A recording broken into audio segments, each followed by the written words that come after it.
People don't just evaporate, they leave footprints, a dropped phone, a final text. Except, sometimes, they don't. Today we are exploring 10 of the most mysterious disappearances in Colorado history. From crowded hiking trails to quiet suburban streets, these are the cases where the trail didn't just go cold, it never existed. If you want more dark, unsolved mysteries, hit that subscribe button and give hype points. Now, let's get into it.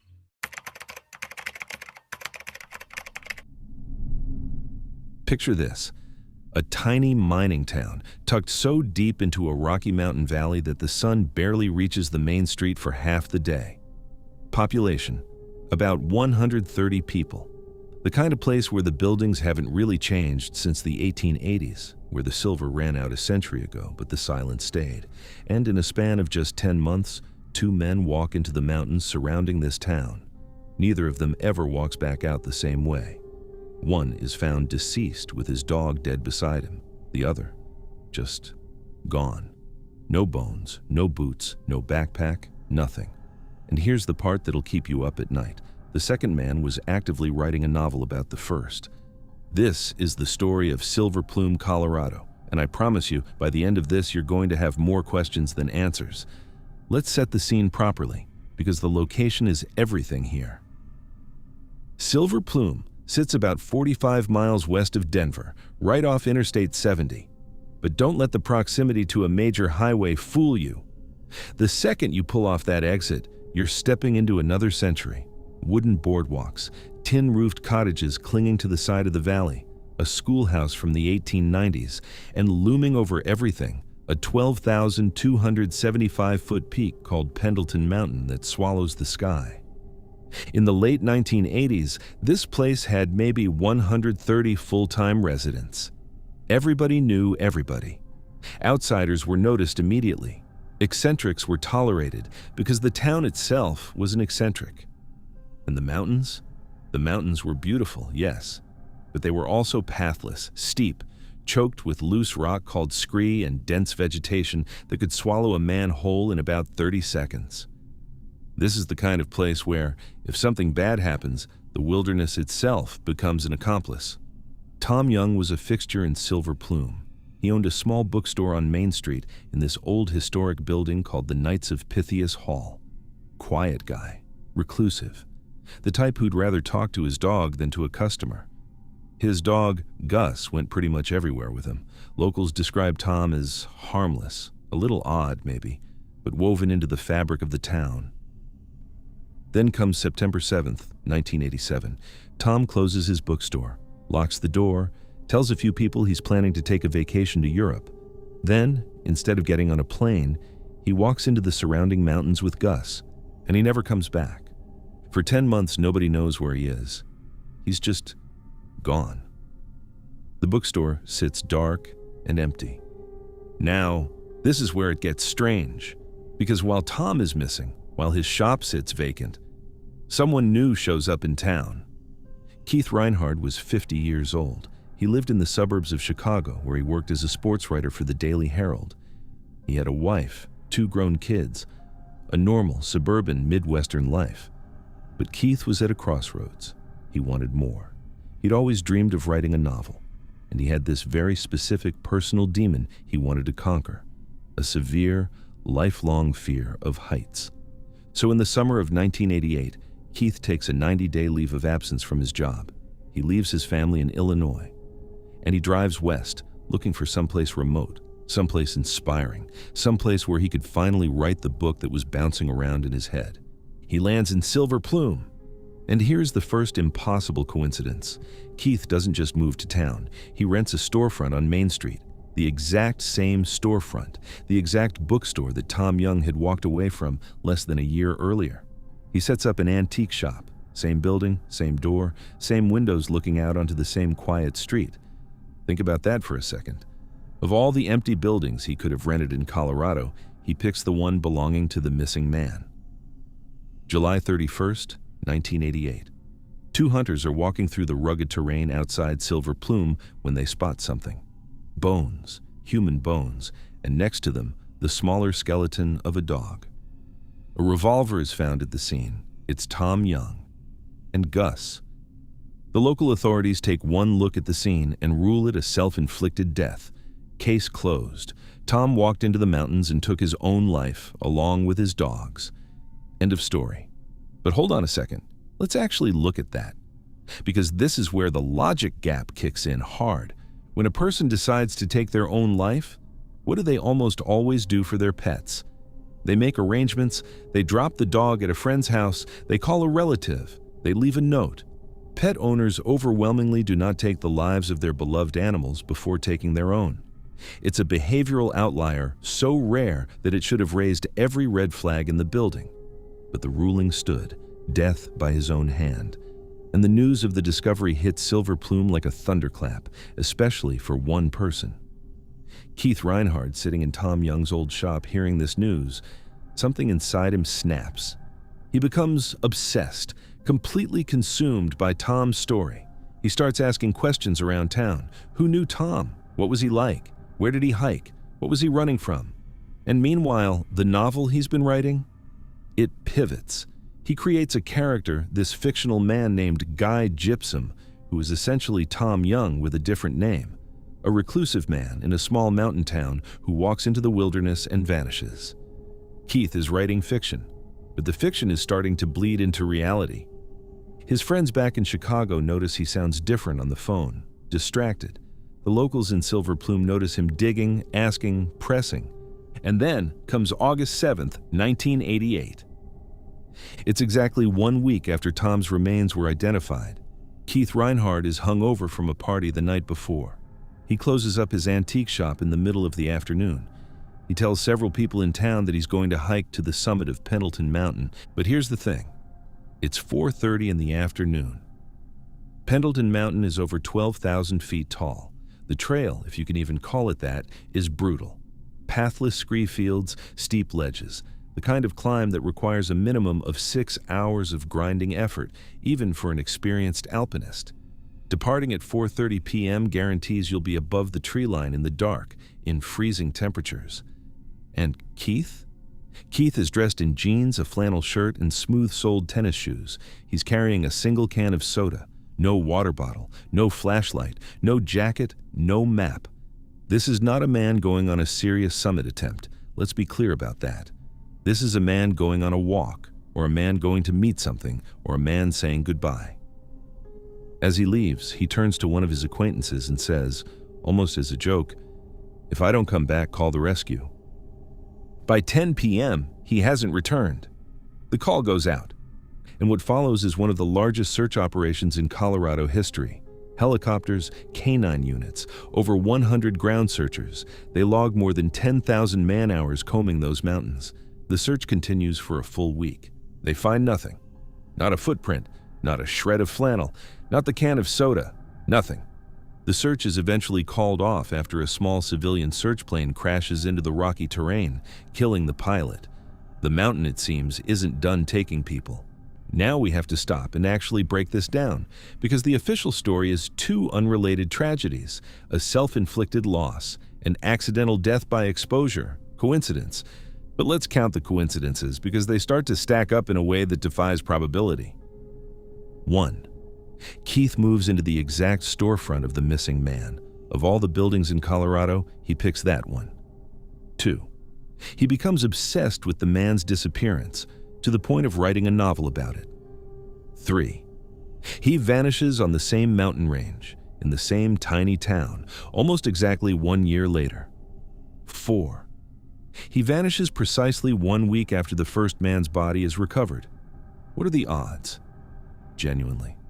What are the actual statistical odds of all 4 of those things happening in sequence in a town of 130 people? It's too perfectly symmetrical.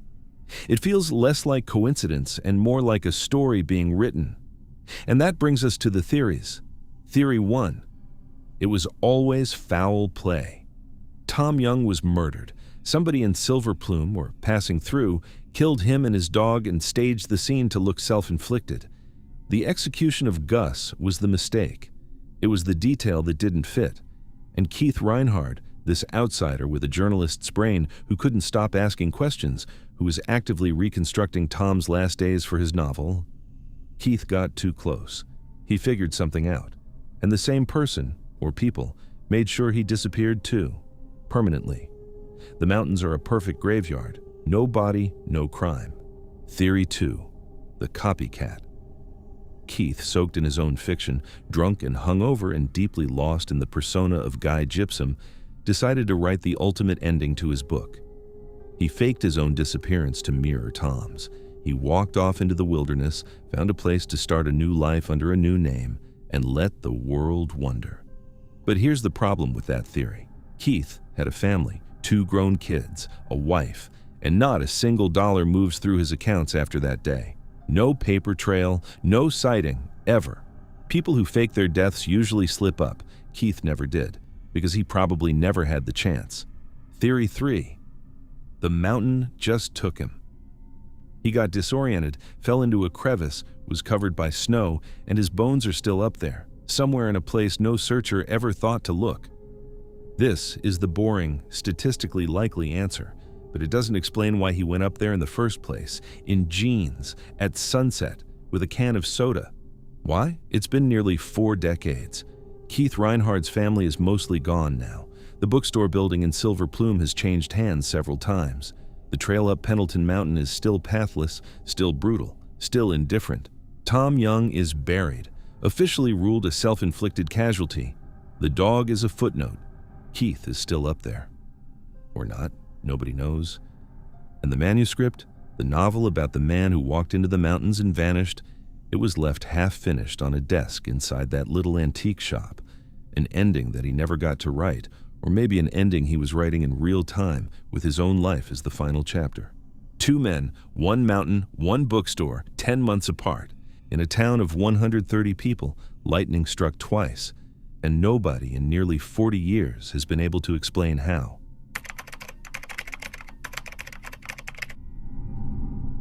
A 51-year-old man on a family vacation tells his wife he's going to take a short walk. A 2-mile loop on a clearly marked, well-maintained, heavily trafficked trail in one of the most popular national parks in the American Southwest.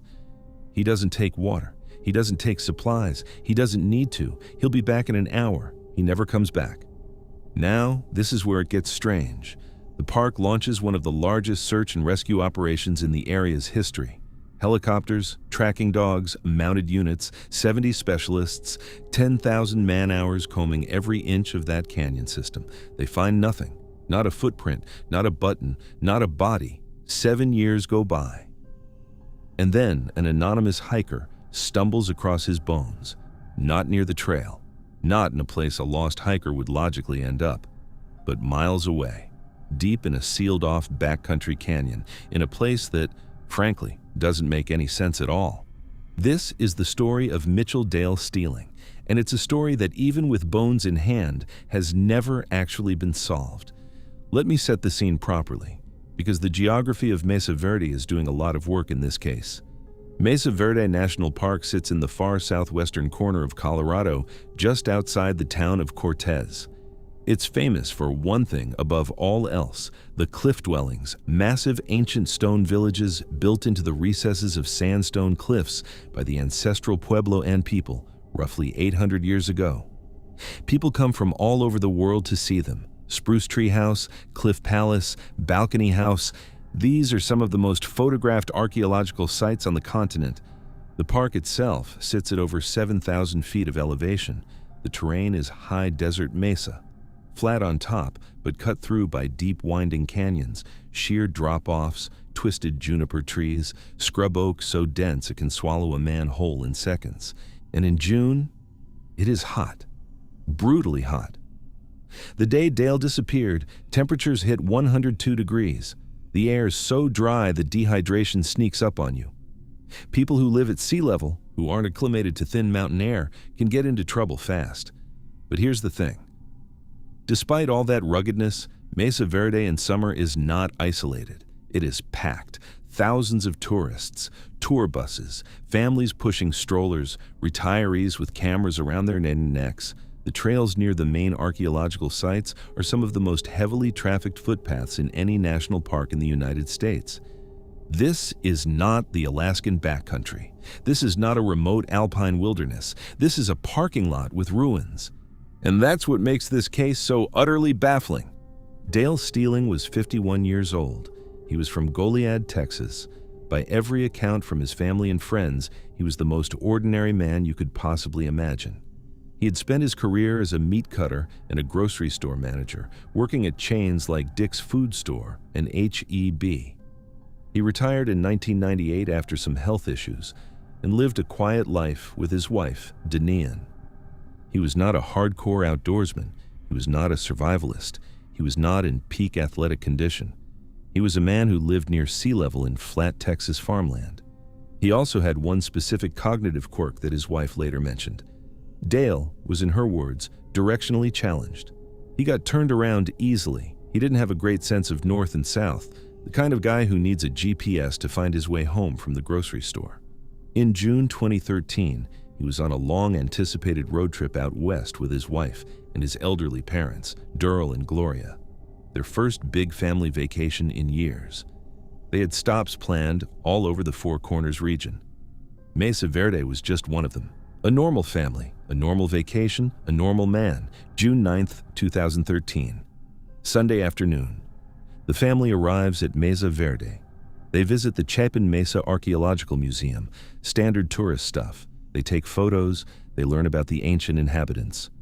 Around 4:30 p.m., despite the brutal 102-degree heat, Dale decides he wants to take a quick hike to go see Spruce Tree House.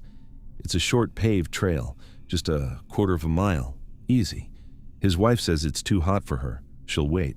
His parents are also content to stay back, so Dale walks off alone. He has no water, no backpack, no map, no hat, no supplies of any kind. Because again, it's a quarter-mile walk on a paved path. Why would he need any of that? He just wanders off down the trail. He's wearing normal vacation clothes. That's the last time his wife ever sees him. Now, here's where the official narrative starts to get interesting. Investigators later determined that Dale most likely misread the signage at a trail junction. Instead of staying on the short paved loop to Spruce Tree House, he veered onto a different trail entirely, the Petroglyph Point Trail. This trail is a different beast. It's a 2.4-mile loop. It's significantly more rugged. It involves narrow squeezes between sandstone blocks, steep ledges, and pretty serious elevation changes. But it's still considered a popular tourist hike, and it's still well marked with hundreds of people on it every single day in summer. Other hikers actually saw Dale on that trail. A family of hikers reported leapfrogging past him near the petroglyph panel, about 1.4 miles in. He looked fine. He was walking normally, he was alone, but he didn't seem distressed. After that sighting, Dale Stealing effectively ceased to exist.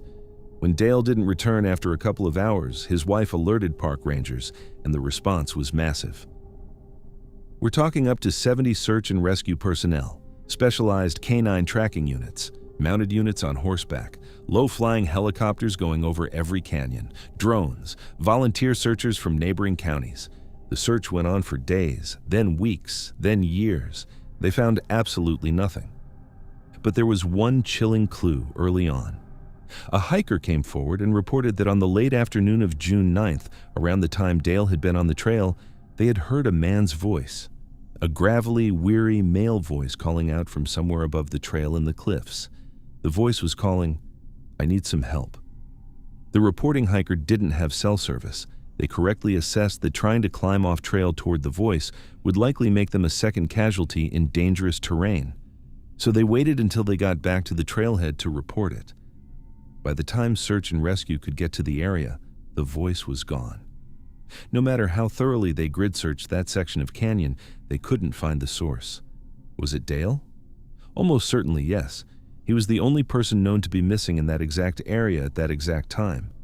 But where did the voice come from? Up in the cliffs somehow, in a spot the searchers could never quite pin down. Now let's really stop and think about this, because every part of this story should be impossible. First, the trail itself. The Petroglyph Point Trail is not some lonely wilderness path. In June, in the middle of summer tourist season, this thing is packed shoulder to shoulder with tourists. So how does a man in broad daylight on a heavily trafficked trail manage to disappear without a single witness?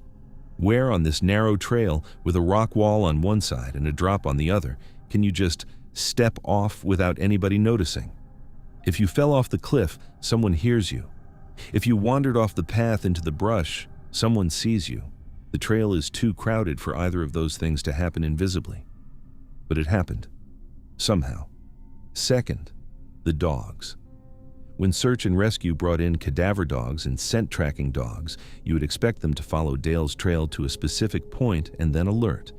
You would expect them to lead handlers to the edge of a cliff where he might have fallen, or to a patch of brush where he might have collapsed. That's not what happened. The dogs followed his scent down the trail and then just lost it. The scent didn't end at a cliff or a hiding spot.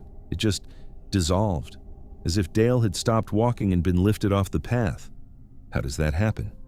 Human scent doesn't evaporate. People leave behind skin cells, sweat, traces of clothing fibers. Dogs are extraordinary at picking that up.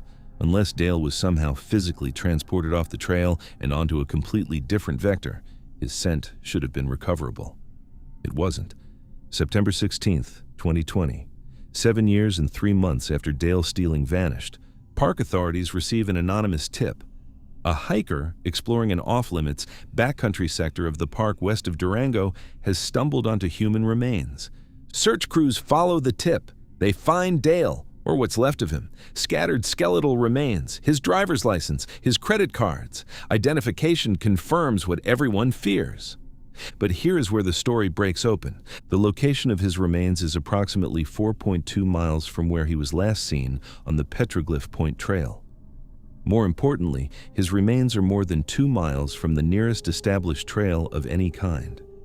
He was found in an incredibly remote and densely brushed canyon bottom in a section of the park that is officially off-limits to visitors. Let me say that again so it lands. Dale Stealing, the 51-year-old retiree on a casual family vacation, the man who was wearing street clothes, the man who had no water and no supplies, the man who had told his wife he'd be right back in an hour, was found at the bottom of a backcountry canyon over 2 miles from any path a human being is allowed to walk on. Why? How? This isn't a guy who slipped off the trail and fell into a ravine. This is a guy who, somehow, hiked or was moved several miles across some of the most treacherous, oven-hot, waterless terrain in the southwestern United States, in 102-degree heat, in vacation shoes, without water. The official conclusion from the National Park Service was simple: no evidence of foul play. They concluded that Dale had likely become disoriented, wandered off the trail, succumbed to severe dehydration and heat exposure, and in a delirious state, kept wandering deep into the canyon until he collapsed. Severe heat-related delirium is a real phenomenon. People in late-stage heat stroke have been documented removing their own clothing, walking in irrational directions, even attacking rescuers who try to help them. It's possible. But possible doesn't always mean satisfying, because the distance from the trail to the body is enormous, and the terrain between them is brutal. A directionally challenged 51-year-old man in tennis shoes with 0 water in triple-digit heat doesn't typically have the physical capacity to push himself 4 miles across that kind of landscape before collapse. Most heat exhaustion victims drop within a few hundred yards of where their condition becomes critical. And then there's the voice. "I need some help," coming from up in the cliffs. If Dale was already delirious enough to walk 4 miles into the wilderness, would he have had the cognitive presence to call out for help in a coherent sentence? There have been wild theories over the years: foul play, drug operations hidden in the backcountry, human trafficking. None of them have any supporting evidence. The Park Service has been clear: no foul play, but the explanations don't quite fit either. Something happened on that trail between the hiker who passed him at the petroglyph panel and the moment he vanished.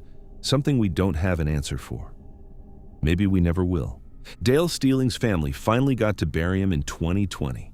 7 years of agony, of not knowing, of imagining every horrible possibility, ended with a phone call about bones found by an off-trail hiker in a place nobody was supposed to be. But they never got the answer to the only question that really mattered. How did he get there? His wife went home. His parents, who outlived him, eventually passed away themselves. The family moved on the only way you can in a case like this. By accepting that some questions never get answered, Dale Steeling went for a 1-hour hike on a paved path in a heavily crowded national park. He wanted to see some ancient stone houses built into a cliff.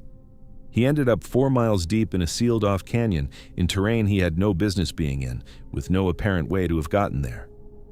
The trail he stepped onto was full of tourists. The trail he ended up on doesn't exist.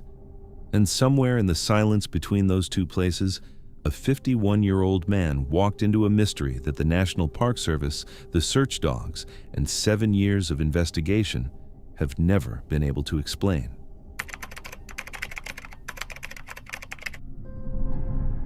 A 33-year-old active-duty Air Force nurse leaves her brother's house on a Sunday afternoon. She kisses her 16-month-old baby daughter goodbye. She tells her brother she's just walking down the street to grab a smoothie. She's gone maybe 30 minutes max. She walks out the front door, into the afternoon sunlight, into a bustling, paved, modern suburb full of cars and people and shopping centers, and she vanishes. Now think about this. Think about where this happened. This isn't the Alaskan tundra. This isn't a remote alpine wilderness. This isn't some dark forest at the edge of nowhere. This is Littleton, Colorado, a major suburb of Denver. Traffic lights, strip malls, joggers on the sidewalks, soccer moms in minivans, the kind of place where, on any given afternoon, there are thousands of pairs of eyes that should have seen something. Nobody saw anything. This is the story of Nani Dotson. And it's a story about how a woman with a baby, a military career, and a future somehow walked into a suburban Sunday afternoon and was erased from the face of the earth. Let me set the scene, because the geography of this case is what makes it so deeply unsettling. Littleton, Colorado, sits on the south side of Denver. It's a sprawling modern suburb, mid-2000s American suburbia in every way. Wide paved streets, sidewalks, cul-de-sacs, shopping centers anchored by Targets and grocery stores, office parks, schools, churches, the whole thing. Specifically, Nani's brother lived in the 9,500 block of West Unser Avenue in Jefferson County, a normal residential neighborhood, the kind of place where, on a Sunday afternoon in November, you've got dads mowing the last of the fall leaves, kids playing in driveways, neighbors walking their dogs, people running errands. And just a short walk away, across a couple of major streets, was a commercial center with restaurants and shops, the kind of place a person might casually walk to on a nice afternoon to grab a drink. The route between those 2 points would have taken Nani past dozens and maybe hundreds of houses with windows, across busy intersections with traffic flowing in every direction, through parking lots with security cameras, past joggers and dog walkers. This is the critical thing to understand about this case. Nani did not disappear in a place where disappearing is easy. She disappeared in a place where it should have been almost impossible. That's what makes this case haunt people the way it does. Nani Dotson was 33 years old.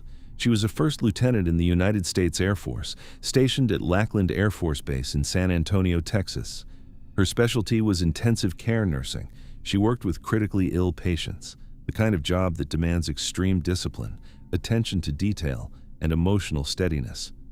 She was the kind of person who showed up early to her shifts, the kind of person who returned phone calls, the kind of person who, when she said she'd be somewhere, she was there. She had a 16-month-old daughter named Savannah. By every account from her family, she was completely head over heels devoted to that little girl. Family members described her as someone who couldn't be in a room without checking on her daughter every few minutes. Her family was tight-knit. She had a twin brother named Bo, who worked as a communications specialist for the Department of Defense. She had another brother, Tony, who lived in Colorado. She had parents in California who adored her. She had a future. She was due to complete her military commitment in March of 2007, just a few months away. She was making plans for what came next. She was going to be free, with her baby, with options, with her whole life ahead of her. 2 days after she vanished, she was scheduled to be back on active duty at Lackland. November 16, 2006. Nani arrives in Colorado for a visit with her brother Tony. She has Savannah with her. The visit is normal. Routine, a baby, a brother, family hanging out. For 3 days, everything is fine. November 19th, 2006, Sunday afternoon. Sometime in the late morning or early afternoon, Nani tells her brother she's going to take a short walk. She wants to go to a nearby commercial center to get a smoothie from a juice bar. She doesn't take her baby. She's not going to be gone long. She leaves Savannah in Tony's care. She walks out the front door. She's casually dressed. Black pants, white t-shirt, gray hooded jacket, the kind of outfit you put on for a quick errand on a Sunday afternoon. That's the last verified moment of Nani Dotson's life. She never came back. When she didn't return after a few hours, Tony grew concerned. As the afternoon turned to evening and evening turned to night, that concern turned to alarm. Nani's baby was getting hungry. Nani wasn't answering her phone. Tony called the police.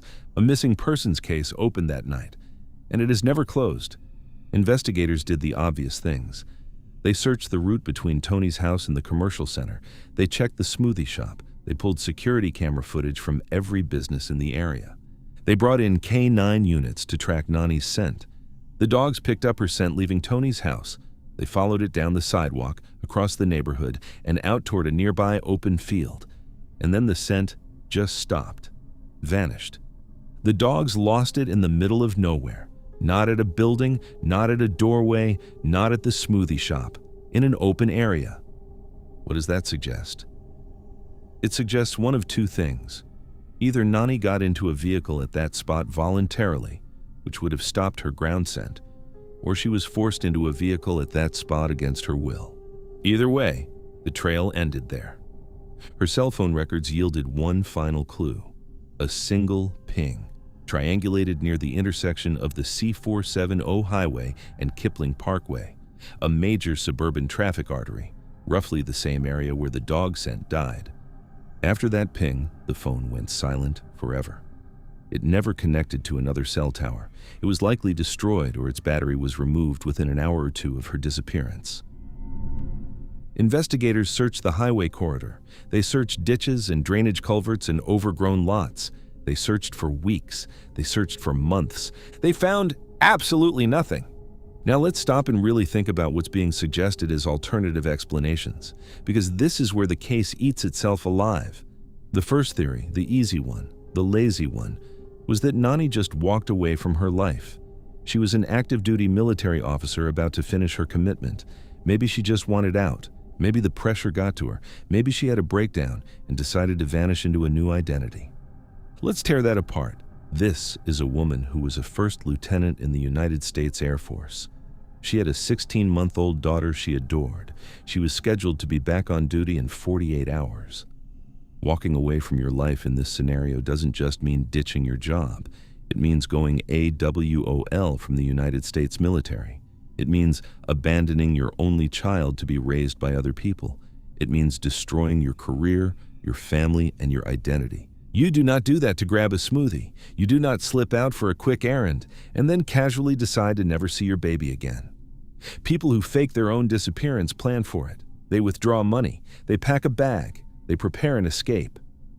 Nani left her purse, her ID, her clothes, her medications. Her baby's diaper bag was sitting in the house. She was not running.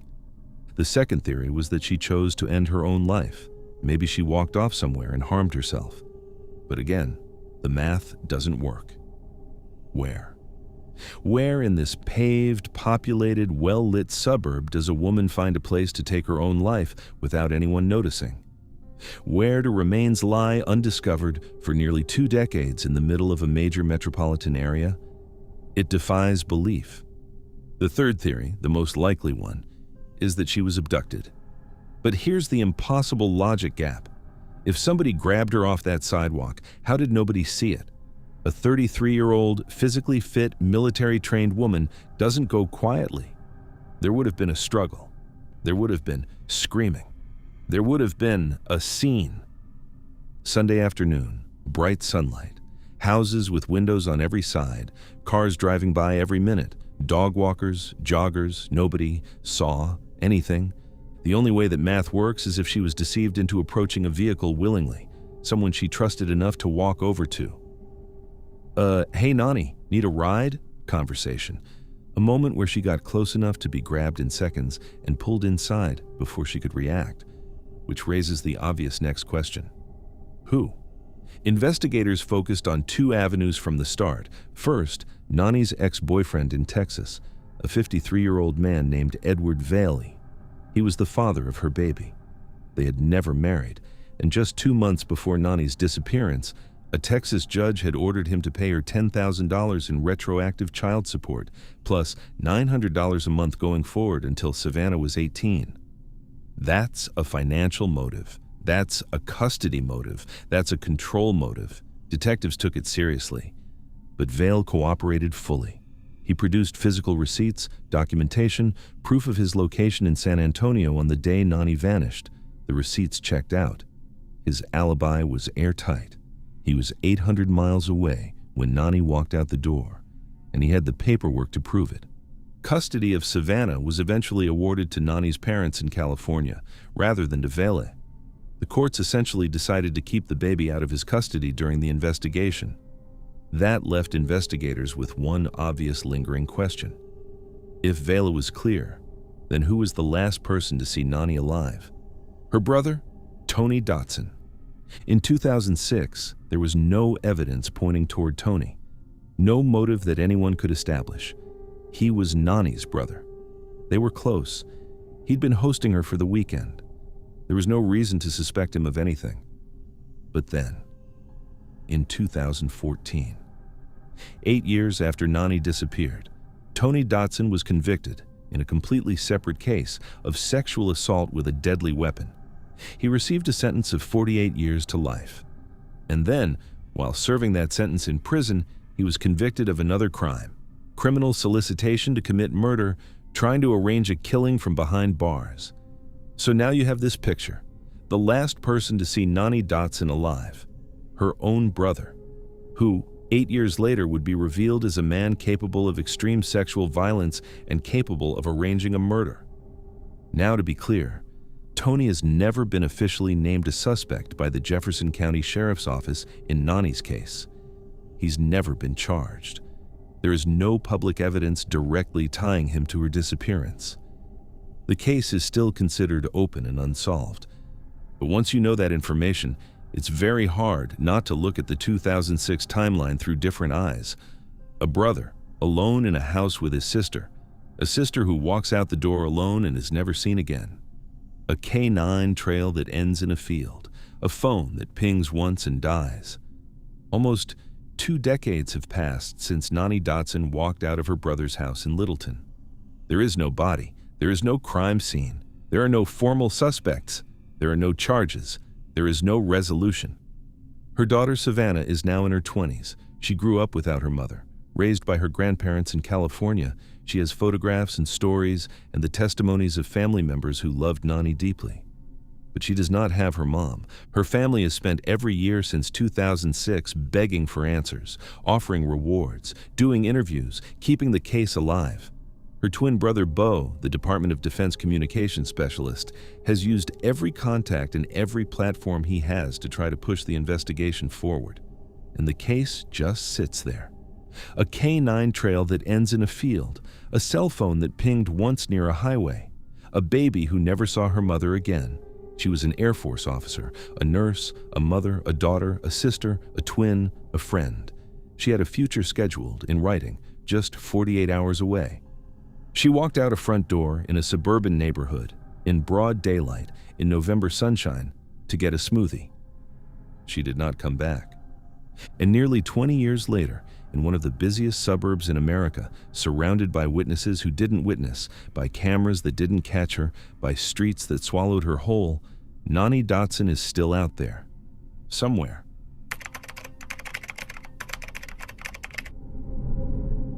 A 29-year-old single mother kisses her 5-year-old daughter goodnight, leaves her with a trusted sitter, and walks out the door to attend a full moon drum circle. A party in the woods, drums, fire, dancing. The kind of night she'd been to a dozen times before.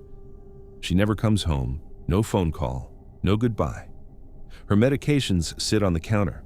Her cigarettes are right where she left them, her wallet, her computer, her clothes, all of it untouched.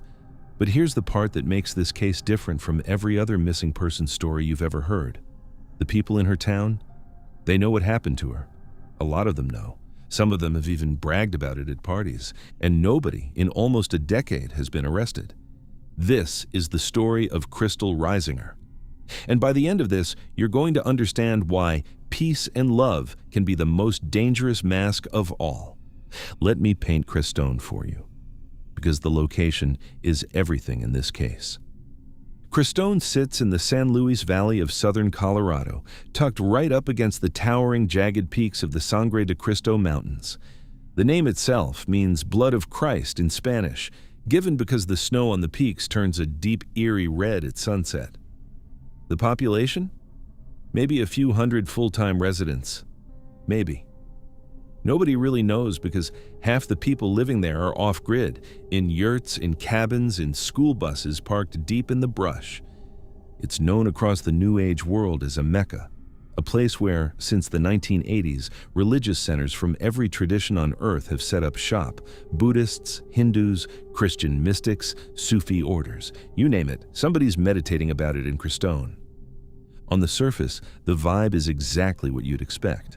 Long hair, hemp clothing, crystal shops, vegan cafes, bumper stickers about kindness, people hugging strangers on the street.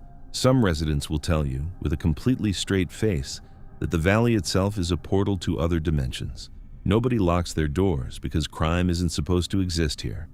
But here's the thing. Underneath all of that, there is something else entirely.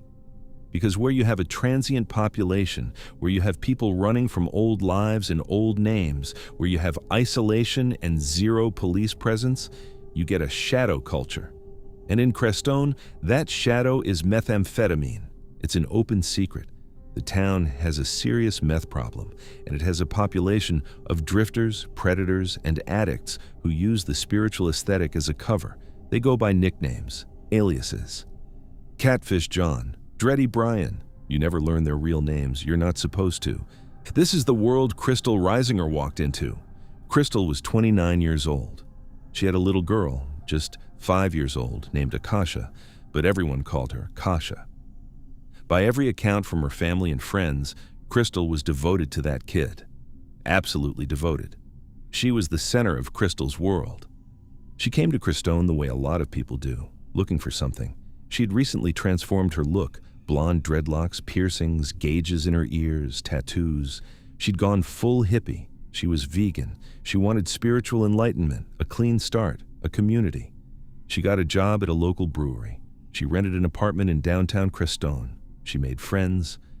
From the outside, it looked like the dream was working. But Crystal was vulnerable. She was trusting. She was striking looking, which got attention. And in a town full of people who specialize in spotting vulnerability, she was a target. She would eventually confide in friends that something terrible had happened to her. She told them she had been drugged and assaulted at the home of one of the local men, a man known by the nickname Catfish John. Remember that name. It matters. July 13th, 2016. This is the last day Crystal Risinger is verifiably seen by people who knew her well. She's at her apartment in downtown Crestone. July 14th, 2016. She makes her last post on Facebook. After that, silence. Her phone goes quiet. Friends who normally hear from her every day get nothing. Now, this is where the timeline gets really murky, because we're now in Crestone, and Crestone doesn't believe in clean timelines. Around July 18th, there was a big full moon drum circle party out in the mountains. A massive gathering. Drums, fire, drugs, dancing in the woods, the kind of thing the town is famous for. Multiple people would later claim they saw Crystal there. Others say they didn't. And then, on July 21st, Catfish John, the very man Crystal had previously accused of drugging and assaulting her, tells investigators that Crystal showed up at his place. He says they drank wine, smoked some weed, hung out. He claims this happened around his birthday. Just sit with that for a second. This is a man Crystal had told her friends had assaulted her. A man she should have been avoiding at all costs. And his story is that she voluntarily came over to drink wine with him. Alone. The very last week of her life. Does that sound right to you? By early August, her landlord notices she hasn't been home, hasn't paid rent, hasn't been seen. Her daughter's being looked after by a caretaker who is now wondering when exactly Mom is coming back. The landlord calls authorities. A deputy goes into her apartment, and what he finds makes no sense. Her phone is there, her computer is there, her cigarettes are there, her medications, the ones she took every single day, sitting right where she left them. No bag is packed, no clothes are missing. The front door is locked from the outside. This isn't the scene of a woman who decided to walk away from her life. This is the scene of a woman who fully intended to come home that night, but she never did. Now we need to stop and talk about the theories, because the official position, at least initially, was that Crystal might have just wandered off. Maybe she got lost in the mountains, maybe she had a spiritual awakening and walked away from her life, maybe she joined some kind of commune. Let's tear that apart. First, the daughter. Crystal's entire identity was built around being a mom. She left her 5-year-old with a sitter for one night. A woman who is so devoted to her child that she restructures her entire life around her, does not, under any circumstance, voluntarily walk away from that child forever. She doesn't do it without a goodbye. She doesn't do it without sending so much as a text. And she absolutely doesn't do it without a single dollar, a single piece of ID or her cell phone. Second, the medications. Crystal had daily medications that she needed. If you're running away, even if you're having a complete mental breakdown, you grab the basic things you need to survive. You grab a toothbrush, a jacket, money. Her stuff is all sitting there, untouched, like she just stepped out for a smoothie. Third, and this is the big one, the runaway theory only works if nobody in town knows what happened. But that's not the case here. This is what makes the Crestone case so deeply, profoundly disturbing. People in this town know. Multiple sources over the years have come forward, anonymously or to journalists, claiming that local men bragged about what happened to Crystal at parties. The dominant theory, repeated again and again by people who were actually there in the summer of 2016, is that Crystal was lured to a residence after the drum circle, that she was drugged, that she was assaulted, and that she either died from an overdose during the assault or she was killed deliberately to silence her because she had already accused one of these men of attacking her. The two names that come up over and over again, Catfish John and Dreddy Brian. And here is one of the most jaw-dropping details in this entire case. Catfish John would later tell investigators that Dreddy Brian confessed to the murder. Confessed via Facebook Messenger, a digital paper trail that the Colorado Bureau of Investigation has confirmed they actually have in their evidence files.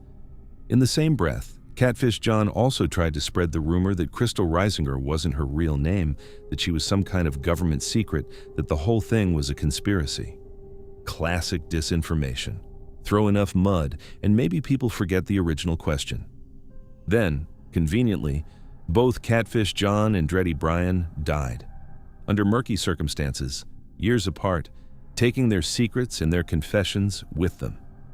So here's the question that defines this entire case. If the town knows, why hasn't anyone been arrested?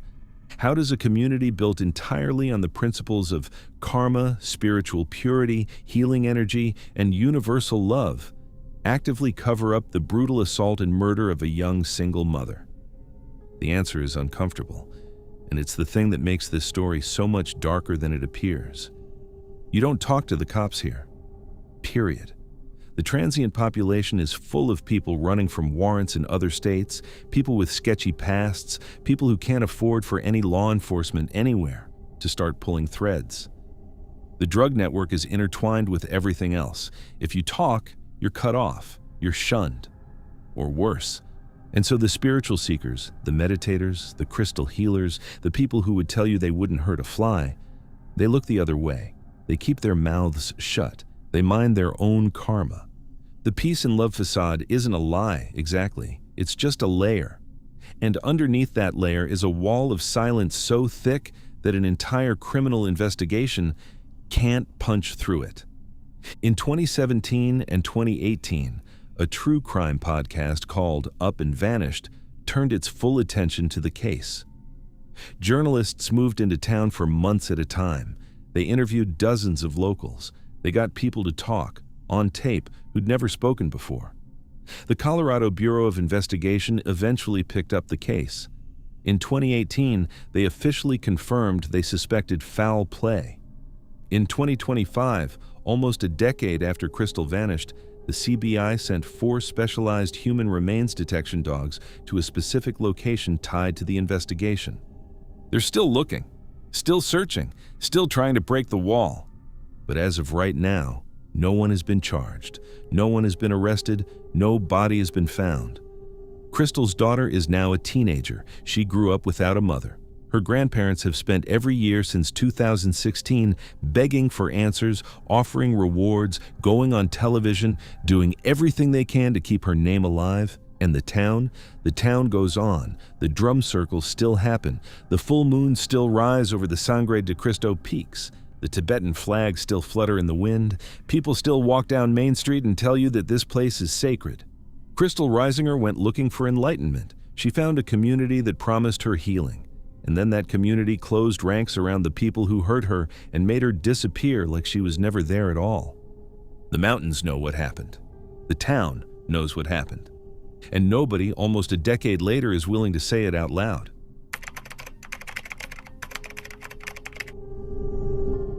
A man drives home from his job at a manufacturing plant on a Tuesday afternoon. He pulls into the garage of his beautiful suburban home. He walks inside.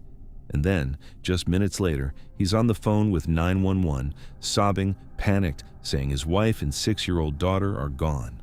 The back door's open. There's a devastating and unmistakable crime scene on his wife's side of the bed. The community rallies around him. He's a devout Christian, a church-going family man, a successful executive, the pillars of small-town American respectability. He goes on the news. He holds prayer vigils. He cries into the cameras and begs whoever took his family to please bring them home. 7 months later, investigators find his wife's remains buried in tons of industrial garbage at the Mesa County landfill. Her body had been dumped in trash that came directly from his workplace. But his 6-year-old daughter? She's never found. Not in the landfill, not in the desert, not anywhere. This is the story of Abigail Blagg.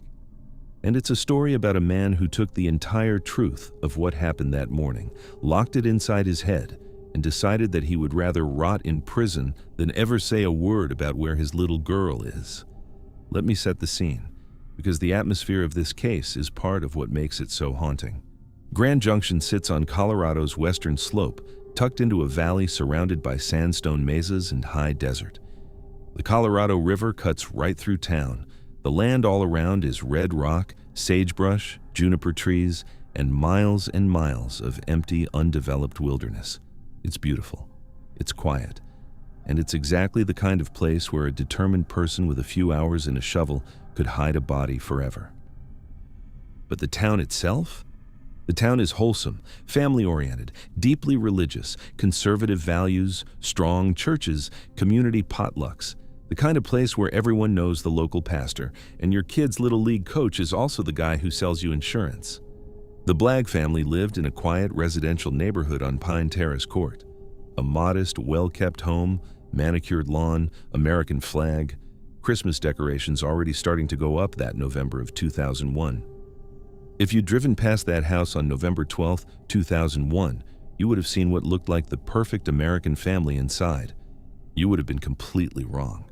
Jennifer Blagg was 34 years old. She was a stay-at-home mom, pretty, devout, soft-spoken.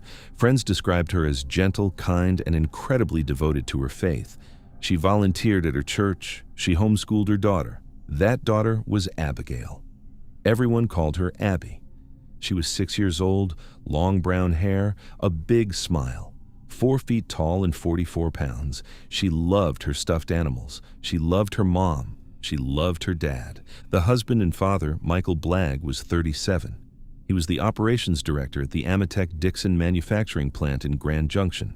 He had a Naval Academy background. He was respected at work. He was a deacon at his church. He led prayer groups. He was the kind of guy people pointed to as an example of how a Christian man was supposed to live his life. Or so it seemed. What people didn't know, what nobody knew, was that the marriage was crumbling. Jennifer had been visiting a Colorado legal services office in the days before her death. She had been confiding in counselors that she was afraid of her husband. She had a documented history of domestic abuse, including a prior strangulation incident. She was preparing to leave him. She didn't get the chance. November 12th, 2001. Monday night. According to Michael's later statements to police, it was a normal evening. Abby went to bed at 7 p.m. Jennifer got a phone call from a neighbor around 8 p.m. The couple went to bed together at 10 p.m. Normal. Quiet. Family routine. November 13th, 2001. Tuesday morning. Michael says he got up at 6 a.m. and left for work, leaving his wife and daughter still asleep in the house. He claims someone, an unknown person, called Bookcliff Christian School later that morning and falsely reported that Abby was sick and wouldn't be in class. Michael went through his entire workday at Amatech as if nothing was wrong. At 4:20 p.m., he comes home. He calls 911 in a state of apparent panic. The back door's open. There's a massive pool of blood on his wife's side of the bed. His wife and daughter are nowhere to be found. Jewelry is scattered around. The scene looks like a violent home invasion. The community is shocked. Things like this don't happen in Grand Junction. A devoted Christian family ripped apart by a faceless intruder?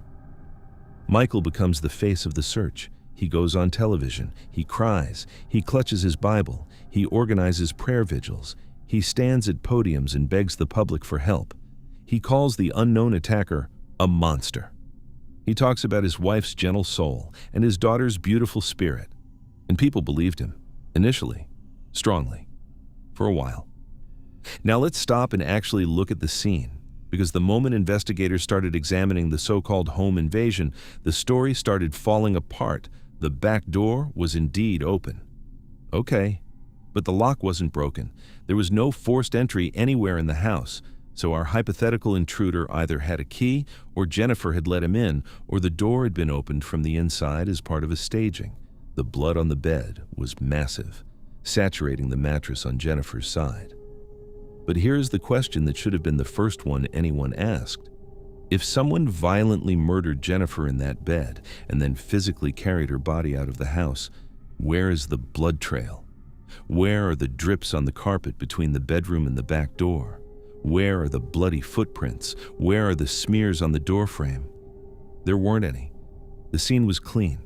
Surgically clean, outside of that one pool on the bed. You don't murder someone in bed and then carry them out to a vehicle without leaving evidence behind. Unless you have hours, unless you have time to clean, unless you live in that house and you know exactly where every cleaning supply is. Then there were Jennifer's earrings. Michael had described on the news that he believed the killer had stolen Jennifer's jewelry. But here's the thing. He didn't report the jewelry missing right away. He waited nearly 2 months. 2 months. To report stolen items in what he was claiming was a burglary. Real burglary victims notice missing things within hours. They sit down and make lists. They call the insurance company. They don't shrug and remember 2 months later that, oh yeah, the jewelry was also missing. And then there was the minivan, the family's maroon and gold Ford Windstar parked in their garage. Investigators tested it. They found trace amounts of Jennifer's blood on the inside, and critically, on the steering wheel. So Jennifer's blood was inside the family vehicle. The vehicle she didn't drive that morning. The vehicle that, according to Michael, hadn't gone anywhere unusual.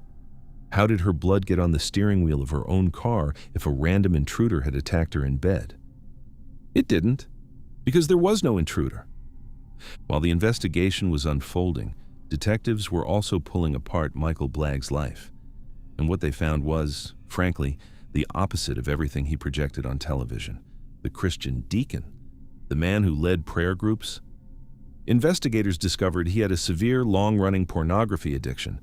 They found that he had been soliciting prostitutes. They found that his marriage to Jennifer had been falling apart for a long time, and that Jennifer had been quietly preparing to leave him. The pillar of the church was a fabrication. The grieving husband on television was an actor. And then, in early 2002, a few months after his family disappeared, Michael got caught on surveillance footage stealing from his own employer. He was filmed taking a paper shredder and pieces of furniture, over $500 worth of property, from the Amatech facility. A grown man an executive, stealing. When police pulled him in for questioning about the theft in February 2002, he completely fell apart. Mid-interrogation, he started asking strange questions about the legal differences between various classifications of murder. Then, he asked for a lawyer and abruptly left. The next day, he tried to kill himself. He slashed his wrists at home and left behind a note still denying any involvement in his family's disappearance. He survived, and the investigation kept tightening. Here is where things get truly grim. Investigators had a theory. They believed Michael had killed Jennifer in their bedroom, transported her body to his workplace at Ametek the morning of November 13th, and disposed of her in the commercial dumpster there. A co-worker had reported seeing Michael acting strangely that morning, pushing a pallet jack loaded with 2 large cardboard boxes toward the loading dock, refusing offers of help. So they went to the landfill.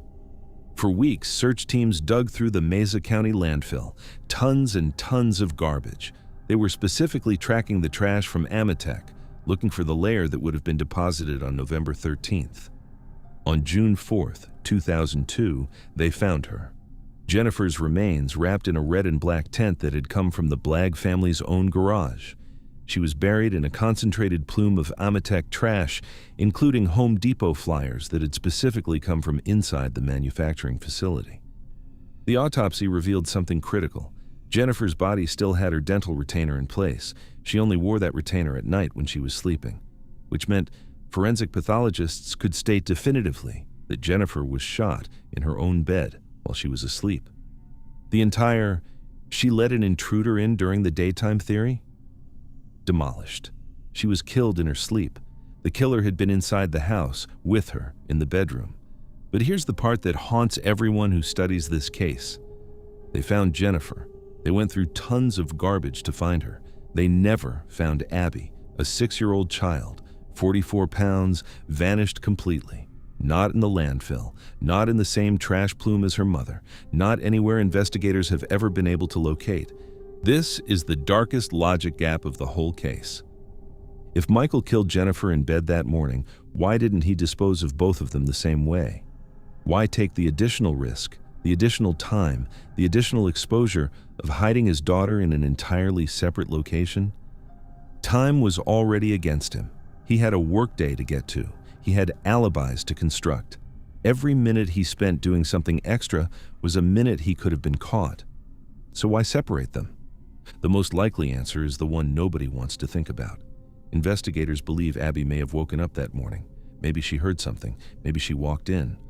Whatever happened, she became an unacceptable problem. Maybe she was killed at the house too. Maybe she was killed elsewhere. But notably, there was no blood found anywhere in the house that belonged to Abby. None. So her death, wherever it happened, didn't produce spatter at the primary scene. Michael disposed of her in a place that the landfill search couldn't reach, the empty Colorado desert. A specific dump site, a specific hiding place, somewhere only he knows. Michael Blagg was first convicted of first-degree murder in 2004.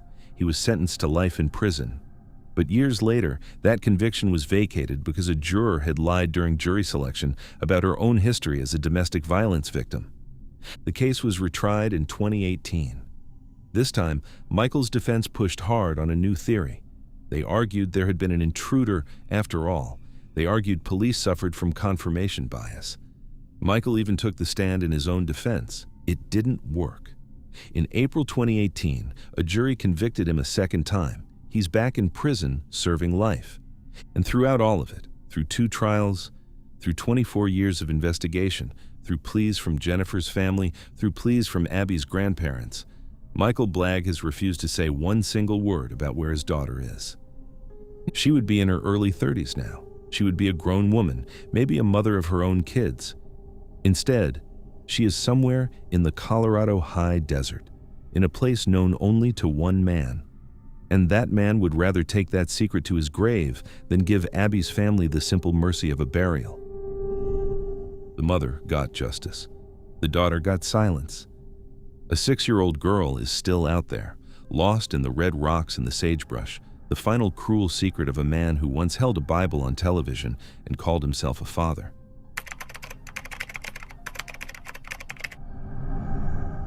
A 12-year-old girl sings in her middle school Christmas choir concert. She wears her holiday clothes. She smiles for the photos. She catches a ride home with a friend's dad. She walks through her own front door at 8:15 p.m., kicks off her shoes by the heater because her feet are freezing, and settles in to wait for her dad to get home from her sister's basketball game. He gets home at 9:30 p.m. The garage door is wide open. The TV is playing. The space heater is roaring. Her shoes are still by the heater. But Janelle? Janelle is gone. No scream, no struggle, no blood, no broken locks, no witnesses, nothing. For 35 years, the entire town of Greeley, Colorado will wonder what happened in that 75-minute window. The FBI will get involved. Her face will be one of the very first printed on the side of a milk carton. Her parents will spend decades waiting, and the case will go ice cold. But here's the thing. The man who took her, he couldn't stop talking. For 35 years, he kept handing the police breadcrumbs, and eventually, those breadcrumbs led right back to his door. This is the story of Janelle Matthews, and it's a story about how a killer's own ego can be the rope that hangs him. Let me set the scene properly. We're in Greeley, Colorado. December 20th, 1984, 5 days before Christmas. Greeley is an agricultural town, a college town, about an hour north of Denver. The University of Northern Colorado is here. Cattle ranches surround the city. It's the kind of place where people know their neighbors, where the air smells like winter and wood smoke, and where the Christmas lights are already up on every front porch. The temperature that night is freezing. There's snow on the ground, the kind of cold that makes your nose hurt the second you step outside. And this is the early 1980s. A different America. Kids still walk home from school alone. Front doors get left unlocked. Parents don't think twice about leaving a 12-year-old home by herself for an hour or two. The whole concept of stranger danger was just becoming a national conversation, partly because of cases exactly like the one we're about to talk about. In other words, people were not afraid. People were trusting. And in a freezing little college town on the edge of the plains, the idea that someone could walk into your house and steal your child? It was unthinkable. Janelle Matthews was 12 years old. She had short dark hair, a big bright smile. Born on February 9th, 1972. She loved music. She sang in her school choir. She was in the 7th grade at Franklin Middle School. By every single account from her teachers, her family, and her friends, she was a happy, normal, well-adjusted kid. She had an older sister named Jennifer who was on the basketball team. She had 2 parents who were active in their church community. The family was tight, religious, and loving. December 20th, 1984, a Thursday night, Janelle had a Christmas concert. Her choir performed at the Intra-West Bank of Denver as part of a holiday community event. After the concert, her dad, Jim Matthews, had to leave to go watch Jennifer's basketball game. Janelle's mom was out of state, so Janelle caught a ride home with her friend Deanna and Deanna's dad, Russ Ross. Russ dropped her off at her house at 8:15 p.m. He sat in his car and watched her walk safely up to the front door and inside. The porch light was on. She was good. At 8:30 p.m., Janelle answered a phone call from her father. He was checking in. He couldn't talk because he was at the basketball game, so he asked Janelle to leave a message on the answering machine for her aunt. She did. She sounded normal, cheerful, fine.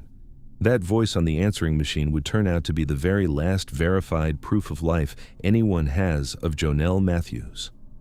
At 9:30 p.m., Jim came home. He pulled up to the house and noticed something immediately. The garage door was hanging wide open. That was wrong. He went inside. The lights were on. The TV was playing. The space heater in the family room was running, and right there by the heater, sitting neatly on the floor, were Janelle's shoes. Her shawl was nearby. Jim called for her. No answer. He checked every room. Her bed was untouched. Her belongings were all there. Her coat was hanging up. There were no signs of any kind of struggle, no broken glass, no knocked over furniture, no blood. The house was eerily, perfectly intact. There was just no Janelle. Jennifer, the older sister, got home around 10 p.m. She hadn't seen her either. By 10:15 p.m., the Greeley police were inside the house, and the search that began that night would last 35 years. The investigation was massive. The FBI got involved. Volunteers searched fields, ditches, abandoned buildings, every empty lot for miles. Police interviewed hundreds of people. Helicopters flew over the rural farmland surrounding the city. Then, President Ronald Reagan even mentioned Jonell's case in a 1985 speech about missing children. She became one of the very first faces printed on the side of a milk carton when that program launched. Her photo was everywhere, across America, for years. And the years just kept passing. Nothing. No body, no clue, no arrest. But here's the part that's worth pausing on. Out behind the Matthews house in the snow, investigators did find one strange clue. Footprints. Someone had been standing outside the house looking through the windows, and then someone, possibly the same person, had grabbed a garden rake out of the Matthews family's own garage and tried to obliterate those footprints, erase them, wipe them away in the snow. The investigators were smart enough to keep that detail completely out of the press. They didn't tell anyone. Not the public, not the local newspapers. The rake was what's called holdback evidence, a piece of information so specific that only the actual perpetrator would know it. If somebody ever came forward and mentioned the rake, they would know that person had been there that night. That detail would stay buried for 35 years. And then it would become the noose. In 1984, a man named Steve Pankey lived about 2 miles from the Matthews home. He was 32 years old at the time. By all accounts from people who knew him, he was a deeply, deeply strange guy. Eccentric, loud, opinionated. He had an obsession with religion. He was the kind of person who would corner you at a church potluck and lecture you about scripture for an hour. He wasn't a known criminal. He wasn't on anybody's radar. He was just the weird guy down the road. But almost immediately after Jonell disappeared, Pankey started doing things that were off. On December 22nd, just 2 days after the abduction, Pankey and his then wife packed up and took an unannounced sudden trip to California. They hadn't planned it. They hadn't told anyone. They just went. On the drive back to Greeley a few days later, his wife would later testify that Pankey was frantically searching the radio for any news about the missing girl. When they got home, he made her read newspaper articles about the case out loud to him, over and over. Around the same time, he was seen digging extensively in his own yard, just digging. And a vehicle he owned mysteriously caught fire on his property, and he hauled it off to a salvage yard immediately.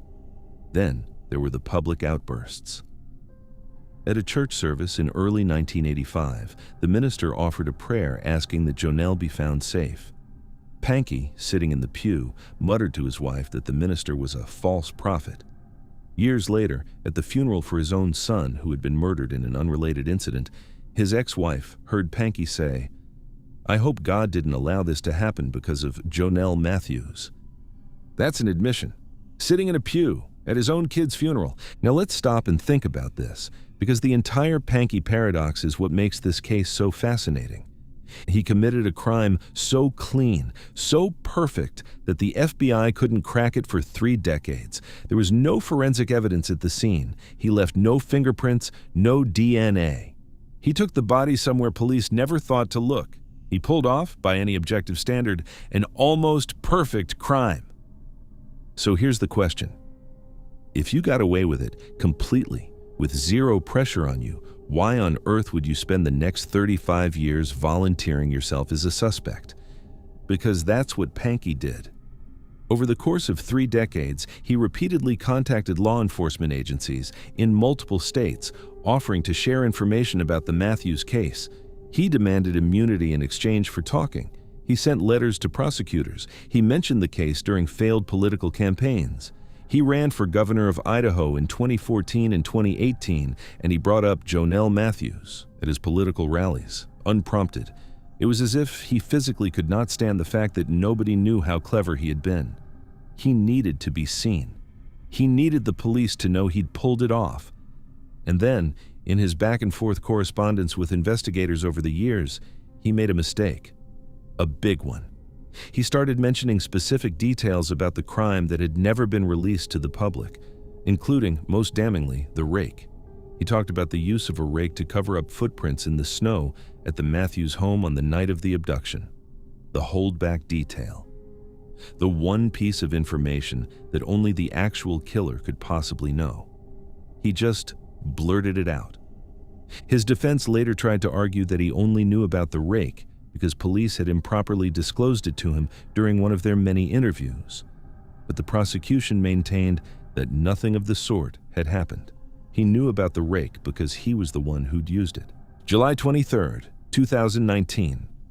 Almost 35 years after Jonelle disappeared, construction workers were excavating a remote rural site in Weld County for a new pipeline, out in the middle of agricultural farmland, about 15 miles southeast of the old Matthews family home.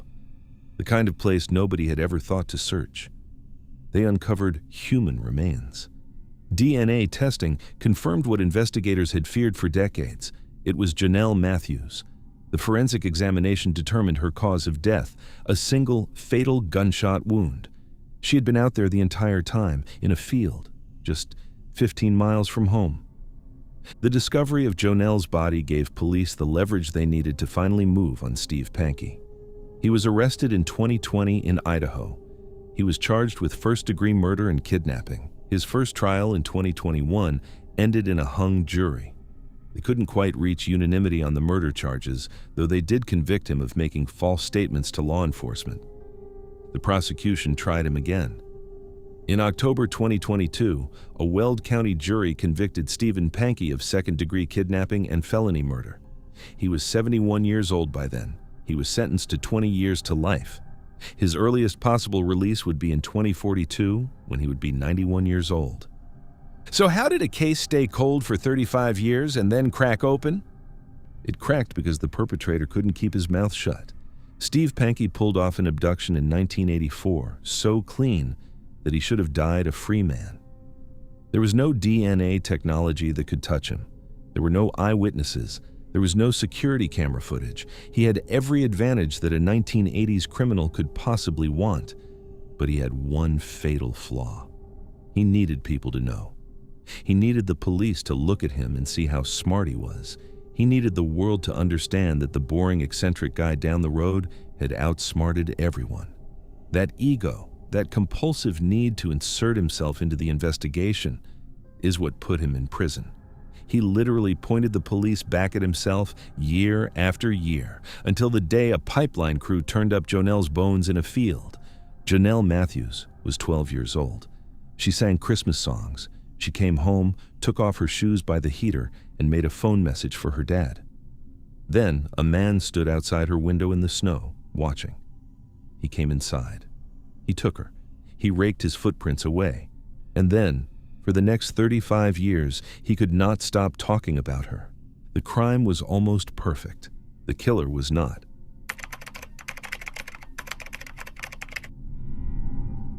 It's Mother's Day, May 10th, 2020. A 49-year-old mother of two beautiful daughters wakes up in her gorgeous mountain home. Her girls are away at college, but they're going to call. They always call.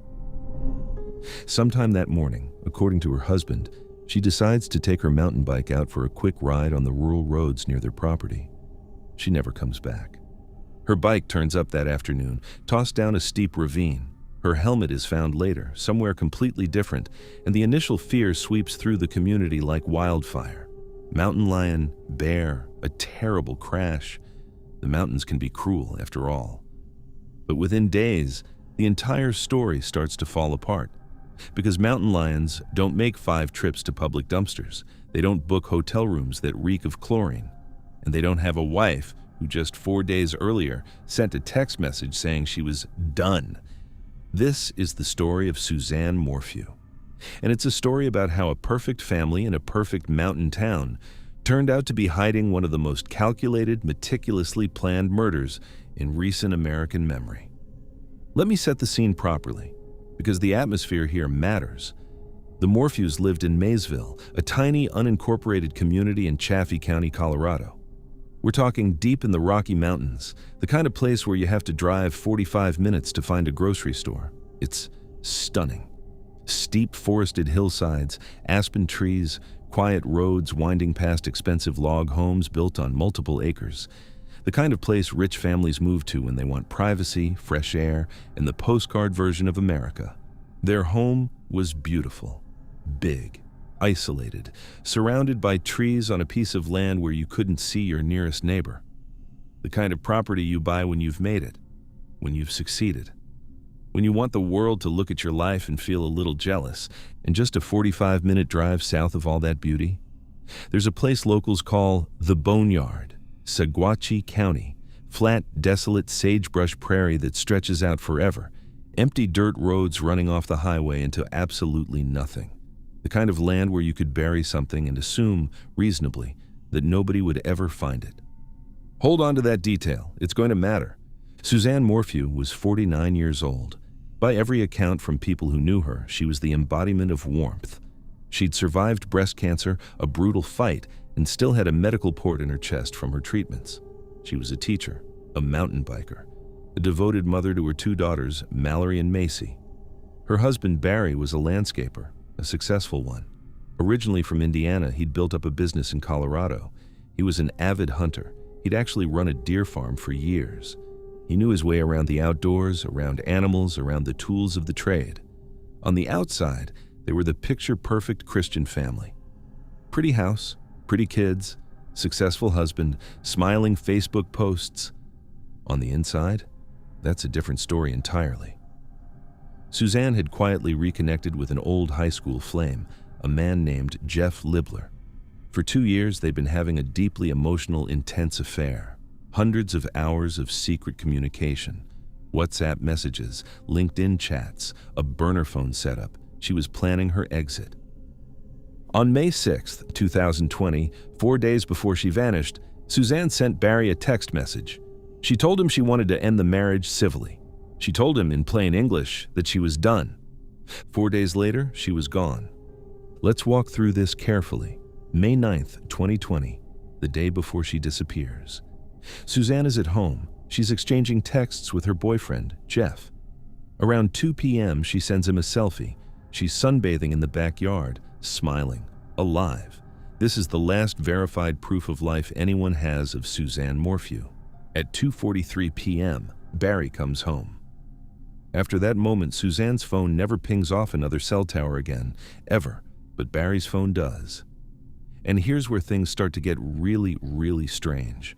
His phone data shows him moving in tight, erratic patterns around the exterior of the house all afternoon.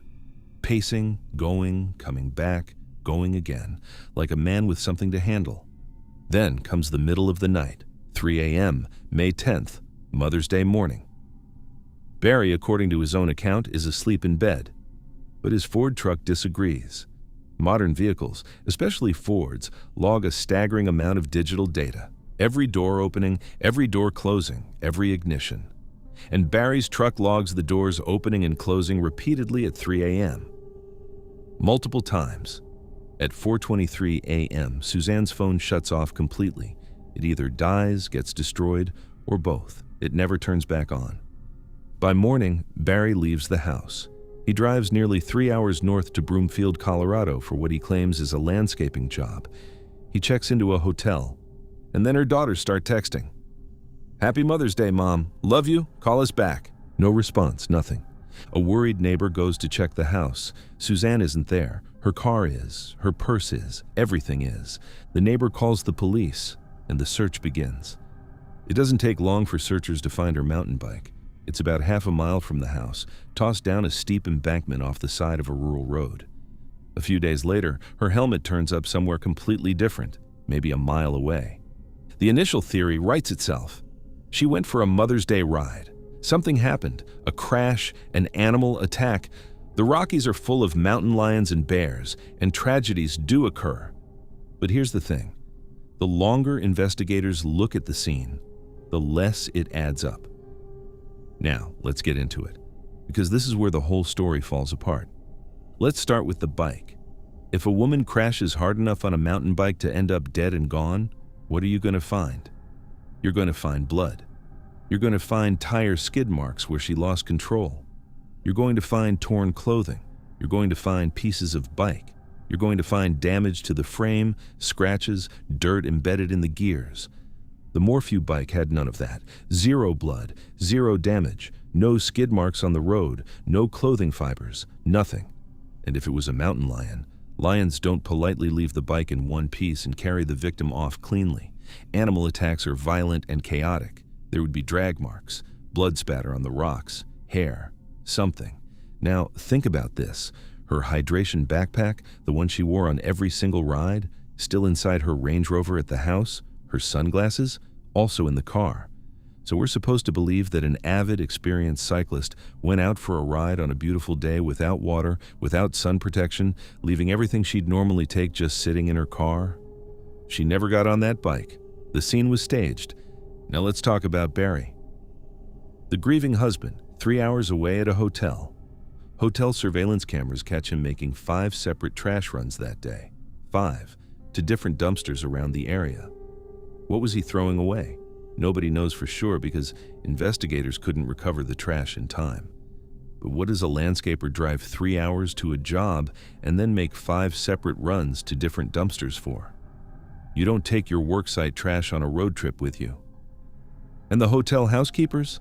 They reported that Barry's hotel room had an overwhelming smell of chlorine. Bleach. The kind of smell you get when someone is trying very, very hard to clean something. A landscaper doesn't need a chlorine-scented hotel room. There's only one reason that room smelled like a swimming pool, and it's not because he was doing yard work. So now we have a man who returned home at 2:43 p.m., paced his property frantically, drove his truck at 3 a.m. when he claimed to be asleep, made 5 trash runs at a hotel, and slept in a room that reeked of bleach. But the most damning piece of evidence wasn't found until investigators searched the Morphew home.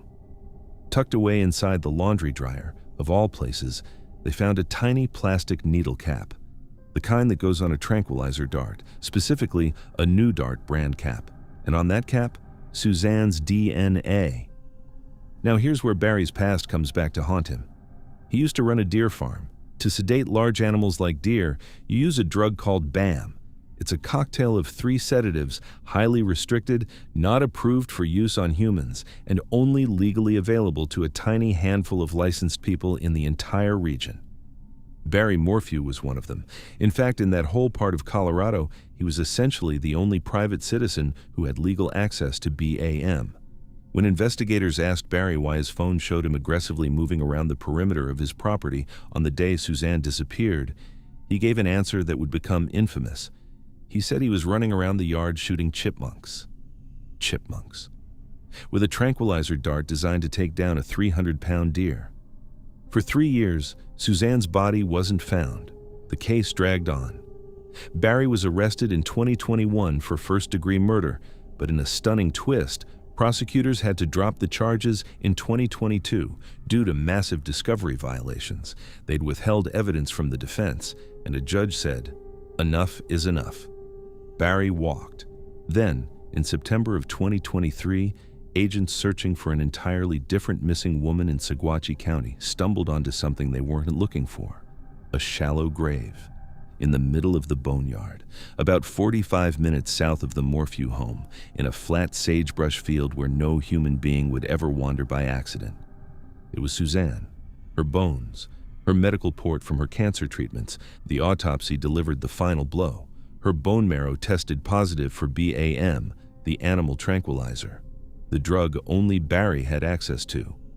And the forensic experts who examined the gravesite noticed something else. There was no decomposition evidence in the surrounding soil, no bug activity consistent with a body that had been there for 3 years. The science was clear. Suzanne hadn't decomposed in that grave. She'd been kept somewhere else, frozen or hidden, and moved at least twice before her final burial. Mountain lions don't do that. Mountain lions don't drive 45 minutes south, dig a grave in a remote desert field, and bury their prey while staging a bike scene back home. This was murder. Premeditated, calculated, hunter-style murder. In 2024, Barry Morphew was arrested again.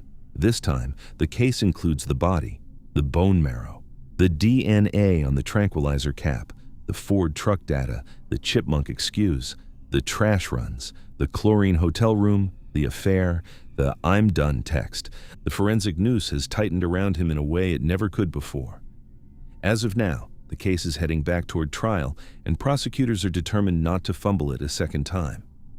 But here's the haunting part. For 3 years, while Suzanne lay in that shallow grave in the middle of nowhere, her killer was walking free, going to barbecues, speaking at rallies, telling anyone who would listen that he loved his wife. Suzanne Morphew sent a text saying she was done. 4 days later, she was hunted in her own home with the tools her husband used to hunt animals for a living. Her bike was tossed down a hill, her body was driven into a desert, and her family was forced to spend 3 years not knowing whether she was alive, suffering, or dead. A perfect Mother's Day turned into a perfectly orchestrated nightmare. And somewhere out there, in the sagebrush of southern Colorado, the wind still moves over the spot where she was finally found.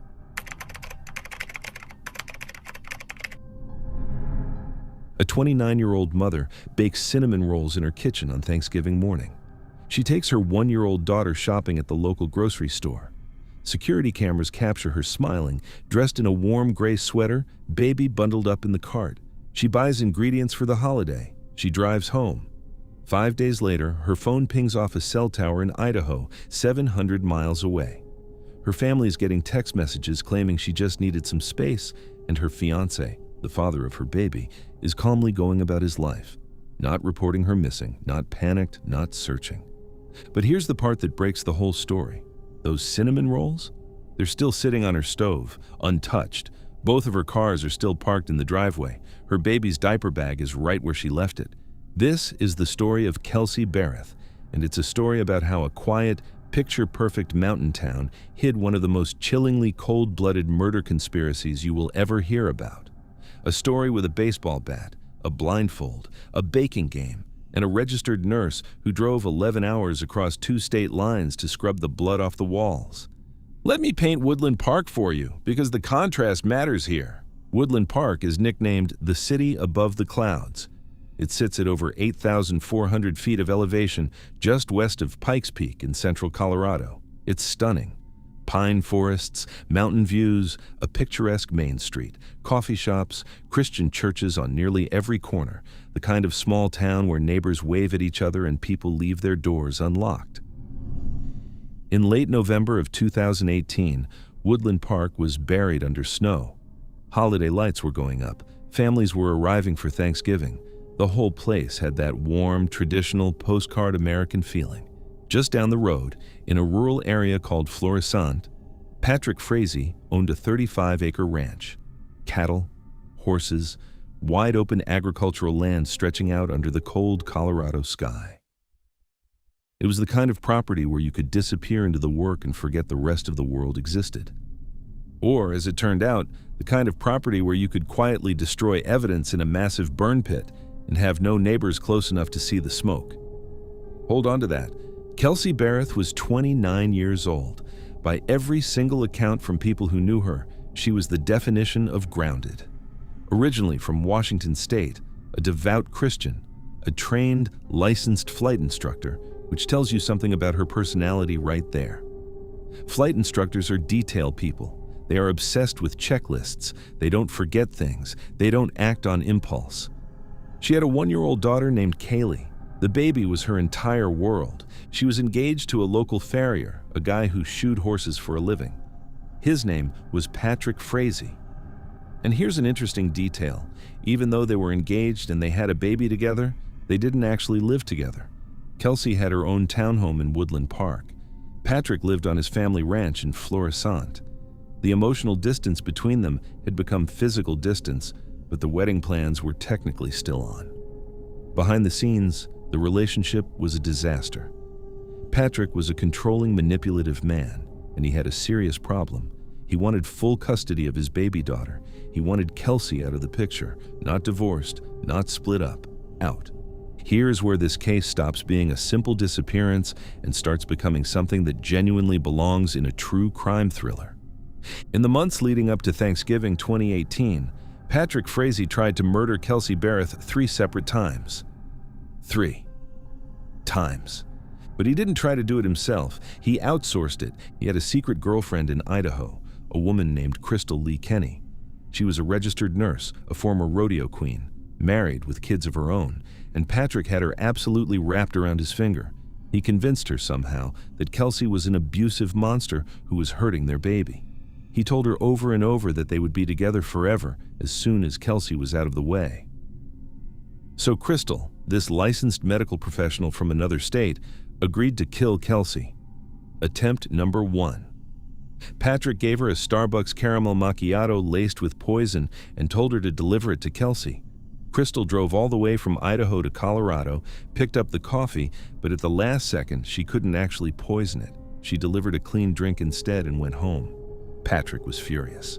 Attempt number 2. He gave her a metal pipe and told her to wait outside Kelsey's townhome and bludgeon her to death when she walked outside. Crystal drove back to Colorado, sat outside the condo with the pipe, lost her nerve, and went home again. Attempt number 3. An aluminum baseball bat. Same plan. Wait outside, attack her when she leaves. Crystal drove to Colorado a third time, sat outside, and backed out again. This is the prelude. This is what was already happening before Thanksgiving even arrived. November 22, 2018. Thanksgiving Day. Around 12:30 p.m., Kelsey is captured on security camera walking through the Safeway in Woodland Park with her baby daughter in the cart. She's smiling. She's wearing a gray sweater. She looks completely normal. This is the last time any human being other than Patrick Frazee will see her alive. Sometime in the early afternoon, Kelsey goes home. Patrick comes over. What happens next is so disturbing it almost sounds made up. According to the testimony that would eventually come out in court, Patrick proposed a candle-guessing game. A game where Kelsey would be blindfolded with a sweater, sat down on the couch, and asked to guess the scents of different candles. Their 1-year-old daughter was in a playpen in the next room. Kelsey, trusting her fiancé, sat down. She let him put the blindfold on her. And then Patrick Frazee violently attacked his fiancée in her own living room, ending her life. The sheer scope of the violence and the cleanup required pointed to a savage, sustained attack, with their baby just feet away. Sometime that afternoon, Patrick made a phone call to Idaho. He told Crystal Lee, "You need to get out here now. You got a mess to clean up." November 24th, 2018. 2 days later, Crystal Lee gets in her car in Idaho and drives 700 miles to Woodland Park. Her car is loaded with bleach trash bags, cleaning supplies, hairnets, gloves. She spends roughly 4 hours inside Kelsey Barrett's townhome, scrubbing the extensive crime scene, cleaning the walls, the floor, the furniture. She fills 6 full garbage bags, ruined stuffed animals from the baby's toys, couch cushions, books, anything that had been splattered. And then, in a detail so cold it's hard to process, immediately after finishing the cleanup, Crystal drove to a local Sonic restaurant and ate a hamburger, as casually as you or I would after running an errand. But here's a critical twist. Crystal Lee was a nurse. She knew exactly how forensic investigations worked. She knew about luminol. She knew about blood spatter analysis. And so, while she was cleaning, she deliberately left small, hidden traces of blood behind. On the baseboards, near the fireplace. Places nobody would think to clean because nobody would think to look there. She was, in essence, leaving evidence on purpose, as insurance, in case the day ever came when she needed to prove that something terrible had happened in that room. Meanwhile, Patrick Frazee took Kelsey's body to his ranch. He placed her in a large black plastic tote, the kind you'd buy at a hardware store, and burned her in a massive burn pit on his property. And he handed Crystal Kelsey's cell phone with strict instructions. Take it back to Idaho. Send some text pretending to be Kelsey. Tell people she's traveling. Make it look like she ran away. Then destroy the phone. So on November 25th, Kelsey's phone pinged off a tower in Gooding, Idaho. Texts went out to Patrick and to Kelsey's employer, claiming she was going on a trip and wouldn't be back for a while. For 10 days, Patrick Frazee carried on like nothing had happened. Now let's stop and really think about this, because the entire scheme was built on one fragile assumption, that investigators would buy the runaway story. Let's tear that apart. A licensed flight instructor and devoted mother of a 1-year-old just decides to spontaneously vacate her life on Thanksgiving Day. Without telling her own mother? Without packing a bag? When police finally entered Kelsey's home, What did they actually find? They found a scene frozen in time, freshly baked cinnamon rolls sitting untouched on the stove, the baby's diaper bag where she'd left it, her purse, her keys, both of her vehicles still parked in the driveway. So here's the question that destroys the entire alibi. If Kelsey drove to Idaho, why are both of her cars still here? How did she get there? Did she fly? She's a flight instructor, but there's no record of any flight under her name. Did she walk 700 miles in November? Did somebody pick her up? Who? And the cinnamon rolls. You bake cinnamon rolls for your family. You bake them on Thanksgiving morning. You do not bake holiday treats and then 5 minutes later decide to permanently abandon your 1-year-old child and disappear forever. It's nonsense. The story falls apart the moment you actually look at it. But Patrick Frazee had one thing going for him. Kelsey's mother, Cheryl, didn't actually report her missing until December 2nd. That's 10 days. 10 days of head start. 10 days of cleanup, burning, planning. There was also something else going wrong for Patrick. He couldn't keep his mouth shut. In the days after Thanksgiving, multiple clients of his farrier business reported that Patrick was openly bad-mouthing Kelsey to them. He was telling people she was abusive. He was telling them she was a horrible mother. And most damning of all, several clients reported him saying, with confidence, "She's not coming back." How exactly do you know that, Patrick? How do you know with certainty that the woman everyone else thinks is just on a trip is never returning? When investigators finally executed search warrants and brought in luminol, Kelsey's townhome lit up in exactly the places Crystal Lee had strategically left blood evidence behind. The fireplace, the baseboards. And on Patrick's ranch, at the site of the burn pit, forensic anthropologists recovered a human tooth fragment. The whole thing came apart.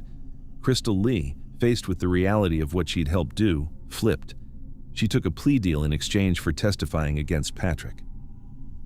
In November of 2019, exactly 1 year after the murder, Patrick Frazee was convicted of first-degree murder, solicitation to commit murder, and tampering with a deceased human body.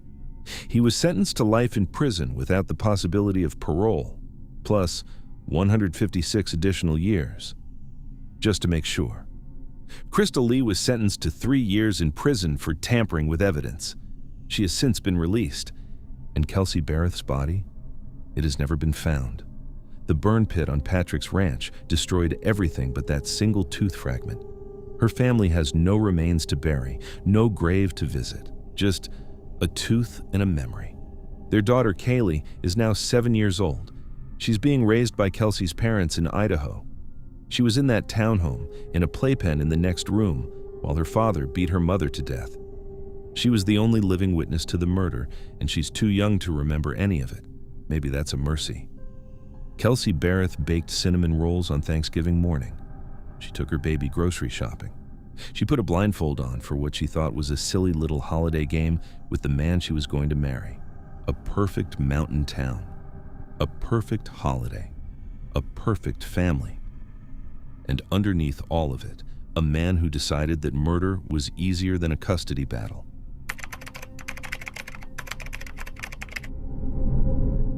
A father is away on a National Guard deployment.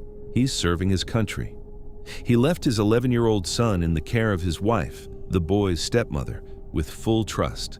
A normal arrangement, a normal family, a normal suburban home in a normal neighborhood with manicured lawns and Christmas lights still up from the holidays. On the afternoon of January 27th, 2020, that stepmother calls 911. She tells the dispatcher her stepson has gone missing. He walked to a friend's house, she says. He never came back. Within 72 hours, that story will start to crumble. Within a week, it will be in pieces. Within 2 months, the boy's body will be found 1,800 miles away, concealed inside a piece of luggage under a bridge in Florida. This is the story of Gannon Stausch, and it's a story about how the person who is supposed to protect a child can sometimes be the very person they need to be protected from. Let me set the scene, because the contrast here is everything. We're in Colorado Springs, Colorado. Specifically, a neighborhood called Lorson Ranch. It's a planned suburban development on the southeast side of town. New construction, cookie-cutter homes, 2-car garages, sidewalks. The kind of subdivision designed for military families, Because Colorado Springs is a huge military hub. You've got the Air Force Academy, you've got Fort Carson, you've got Peterson Space Force Base. The town is built around people who serve. It's the last week of January 2020. Cold. The kind of dry, biting cold you get in the Front Range. The days are short. The sun goes down around 5 p.m. Snow on the ground from earlier in the month, but the roads are clear. This neighborhood is the picture of safety. Neighborhood watch signs, Ring doorbells on every other house, security cameras pointing at driveways, kids walking home from the bus stop in groups. It is, by every measure, one of the last places on Earth you would expect something monstrous to happen. And yet. Gannon Stauch was 11 years old. He was born premature, which meant he was a little smaller than other kids his age, a little more vulnerable. By every account from his family and his teachers, he was a sweet, gentle kid. He loved video games. He was obsessed with Sonic the Hedgehog. He had that classic 11-year-old enthusiasm, that pure energy that kids have right before they hit the cynicism of middle school. His biological mother, Landon Hyatt, lived in another state. His father, Albert Stauch, was a member of the Florida National Guard.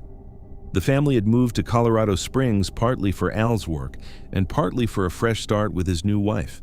That new wife was Letitia Stauch. Originally from South Carolina, formerly going by her maiden name, Hardin. She'd married Al relatively recently, and she had taken on the role of primary caregiver for Gannon and his sister. On January 25, 2020, Al Stauch left for a short National Guard deployment.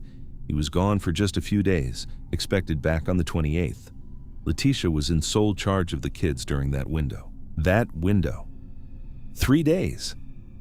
3 days where one parent was thousands of miles away serving his country. That's all it took. January 27, 2020, Monday afternoon. At around 4 p.m., Letitia Stauch calls the El Paso County Sheriff's Office. She reports her 11-year-old stepson missing. She tells them he left the house sometime between 3:15 and 4 p.m. He said he was going to walk to a friend's house. He never came home. The initial response from law enforcement, based on what Letitia is telling them, is to classify Gannon as a possible juvenile runaway, just a kid who decided to wander off. But that classification doesn't last long. Within hours, the community mobilizes in a way you only see in tight-knit places. Hundreds of volunteers, search teams, neighbors walking the streets with flashlights in the freezing dark, calling Gannon's name. Helicopters overhead, drones. The whole machinery of a missing child case kicks into gear. And as it does, the cracks in Letitia's story start showing up almost immediately. Within a couple of days, suspicion has clearly shifted toward her. Not because anyone wants to suspect her, but because her story doesn't make sense, and then she does something so strange that it locks in everyone's worst suspicions. She agrees to a local news interview, and during that interview, she stands with her back almost entirely turned to the camera. She rambles defensively. She talks about herself. She talks about how the internet is being mean to her. She paints herself as the victim of online rumors. What she doesn't do in that entire interview is beg for her stepson to come home. People at home, watching this on the local news, felt it instantly. Something was very, very wrong.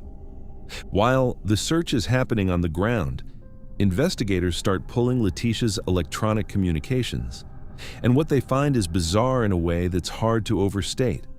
On the evening of January 26th, just one day before the supposed disappearance, Letitia sent a text to her deployed husband, Al. She told him that Gannon had knocked over a candle and started a small fire. She said the fire left bubbly spots on the boy's arms.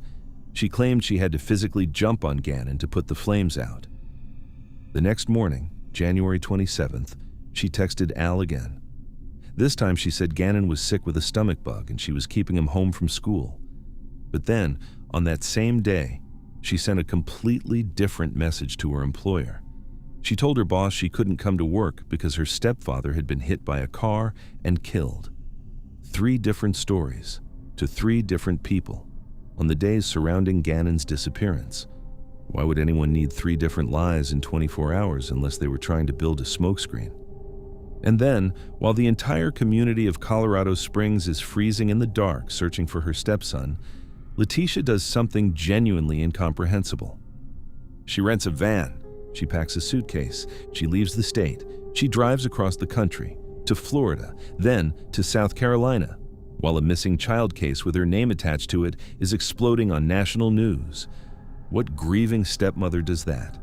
What innocent person hits the road during the active, desperate search for the kid they were supposed to be watching? She was eventually picked up on March 2nd in Myrtle Beach, South Carolina. And during her extradition transport back to Colorado, she did something so bizarre and so violent that the video footage of it would later play in court. She slipped out of her handcuffs in the back of the transport vehicle. She kept eyeing the deputy's holstered firearms, and at one point, she physically attacked the female deputy transporting her, hitting her in the head with a Monster Energy drink can, forcing the vehicle to make an emergency stop on the highway. This is the woman who 2 months earlier had been telling the news cameras that she was just a misunderstood victim of internet bullying.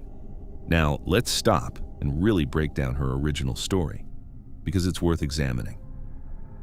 She told police Gannon walked to a friend's house. Okay, which friend? She couldn't say. Where do they live? She didn't know. Have you called the friend's parents? She hadn't. What's the friend's last name? She had no idea. Think about this. An 11-year-old child, in freezing temperatures, on a school day, and the adult responsible for him cannot name a single friend, a single address, a single phone number. She just said he walked off and that was that. What parent or guardian on earth lets an 11-year-old leave the house without knowing where he's going? And when he doesn't come back, how do you not have a single house on the block you can point investigators toward? But here's the piece of evidence that really shattered the whole story. A neighbor across the street had a Ring camera. A simple little doorbell camera pointed at their own driveway, which by sheer chance also captured a clear view of the Stauch house. That camera caught everything. It showed Letitia and Gannon leaving the house together that morning, getting into Al's truck. It showed them driving away. And then, hours later, it showed Letitia returning home. Alone. The camera did not, at any point that afternoon, show Gannon walking out the front door to go to a friend's house, because he never did. Because he never came back to that house alive. The story she told 911 was a fabrication. The kid, she said, walked away at 3:15 p.m. had been dead for hours by that point. When investigators eventually executed search warrants on the Stauch home, the truth started pouring out. In Gannon's bedroom, they found a devastating crime scene that indicated a severe struggle. Someone had tried to clean it. There was the overwhelming smell of ammonia bleach in the room. In Letitia's vehicle, they found traces of Gannon's blood.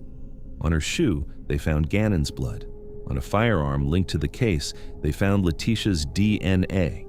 And in a rural area off Highway 105 in Douglas County, about 45 minutes from the Stauch home, investigators recovered a piece of particle board. They tested it.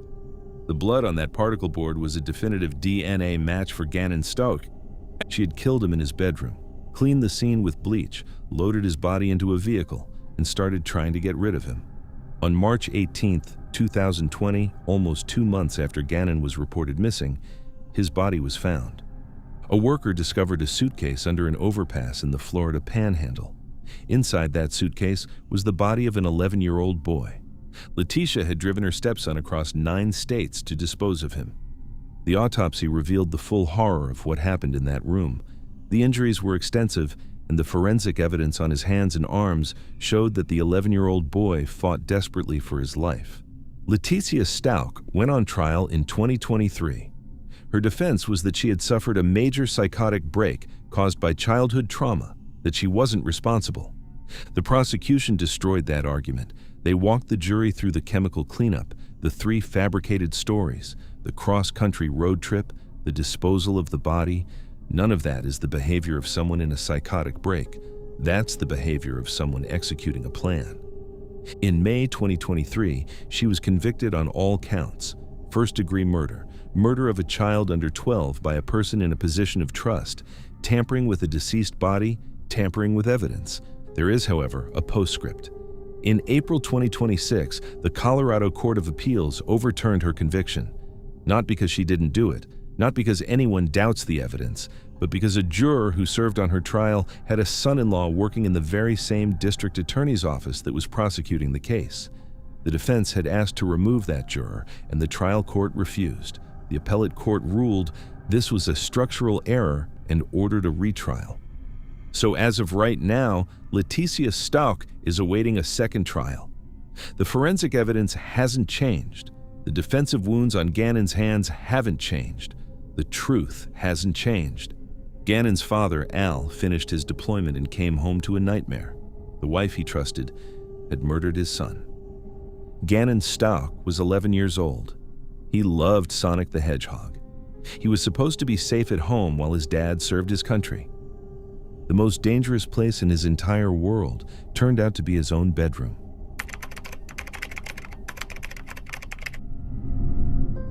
A 13-year-old boy doesn't want to go on a trip. He's begged his mom. He's told his friends. He's even told the courts. He doesn't want to spend Thanksgiving with his father. But the judge has ruled. Visitation is visitation. And so, on a freezing November afternoon in 2012, he gets on a plane in Colorado Springs, flies to a small mountain airport, and walks into a tense, awkward hug from a man he barely trusts anymore. He texts his friends that night, tells them he can't wait to see them in the morning, sets up a plan to meet at 6:30 a.m. He just has to get through one night. He never makes it to 6:30 a.m. He never makes it anywhere again. This is the story of Dylan Redwine, and it's a story about how a court-ordered holiday visit in a remote mountain cabin became the setting for one of the most disturbing father-son homicides in recent Colorado history. Let me set the scene, because the geography is doing a lot of work here. We're at Vallecito Reservoir, about 18 miles northeast of Durango, Colorado. In late November, this place is brutal. We're talking high altitude, freezing temperatures, snow on the ground, and a tiny lakeside community where the summer crowds are long gone and the cabins are mostly dark. The kind of place where, after dark, you can scream and nobody's going to hear you. Mark Redwine's house sat right on this isolated stretch. A modest mountain home tucked among the pines with Middle Mountain Road snaking up behind it into some of the most rugged, unforgiving wilderness in the southern Rockies. Steep switchbacks, heavy timber, sheer drop-offs. The kind of terrain where if you wanted to get rid of something, the mountain itself would do most of the work for you. Now, contrast that. A freezing, lonely, snow-dusted mountain in November. And what's supposed to be happening that week? Thanksgiving. Warm kitchens, family, turkey, love, the single most family-oriented holiday on the American calendar. That's the gap this story lives in.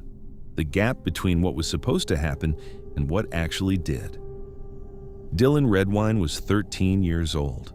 By every account from people who knew him, he was a normal, social, sweet kid. He played sports. He hung out with his friends. He was obsessed with texting, like every kid his age. He lived primarily with his mom, Elaine Hall, down in Colorado Springs.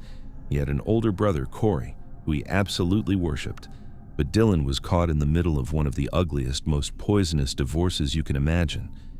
His parents had been locked in court battles for years, and Dylan, by the time he turned 13, had matured enough to see things clearly. He understood who he wanted to be around, and he understood who he didn't. He didn't want to be around his father, Mark Redwine. Dylan had been openly telling people, including his friends and a court advocate, that he didn't want to do the Thanksgiving visit. He'd even asked if he could stay with friends in Durango while he was in town. Just check in with his dad, do the bare minimum, and spend the actual holiday with people he loved. The court said no. Visitation was visitation. So Dylan got on the plane. November 18th, 2012. Sunday evening. Dylan flies into Durango. Mark picks him up. Now, this is interesting. Surveillance cameras catch the two of them at a Walmart at 7:05 p.m., then again at a McDonald's at 7:22 p.m. Witnesses who saw them described the body language as tense, awkward, cold. This is not a father and son joyfully reuniting after months apart. This is two people who can barely stand to be in the same vehicle. They head up to Mark's house at Vallecito. By 9:37 p.m., Dylan is texting friends.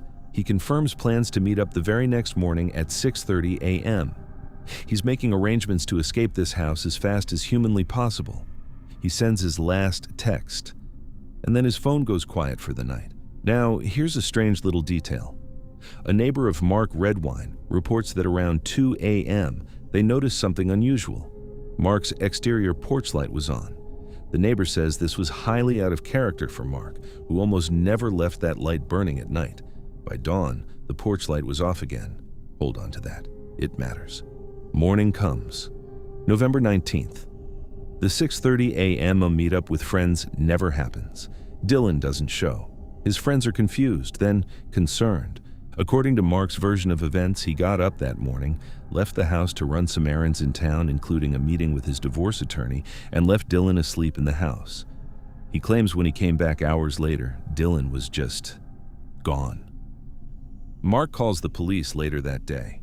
The story he gives them is that Dylan must have wandered off or maybe hitched a ride into town. Maybe he ran away. A massive search begins. Volunteers, ground teams, helicopters, dogs.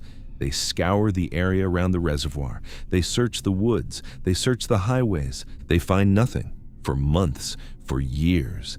Let's stop and really break down what Mark was suggesting. The runaway theory. A 13-year-old kid in the freezing November mountains in a remote part of Colorado he barely knew just decided to wander off into the woods or hitch a ride. But here's the thing. When investigators went through the house, all of Dylan's stuff was still there. His backpack, his clothes, his money, his phone charger, his shoes. Think about that for a second.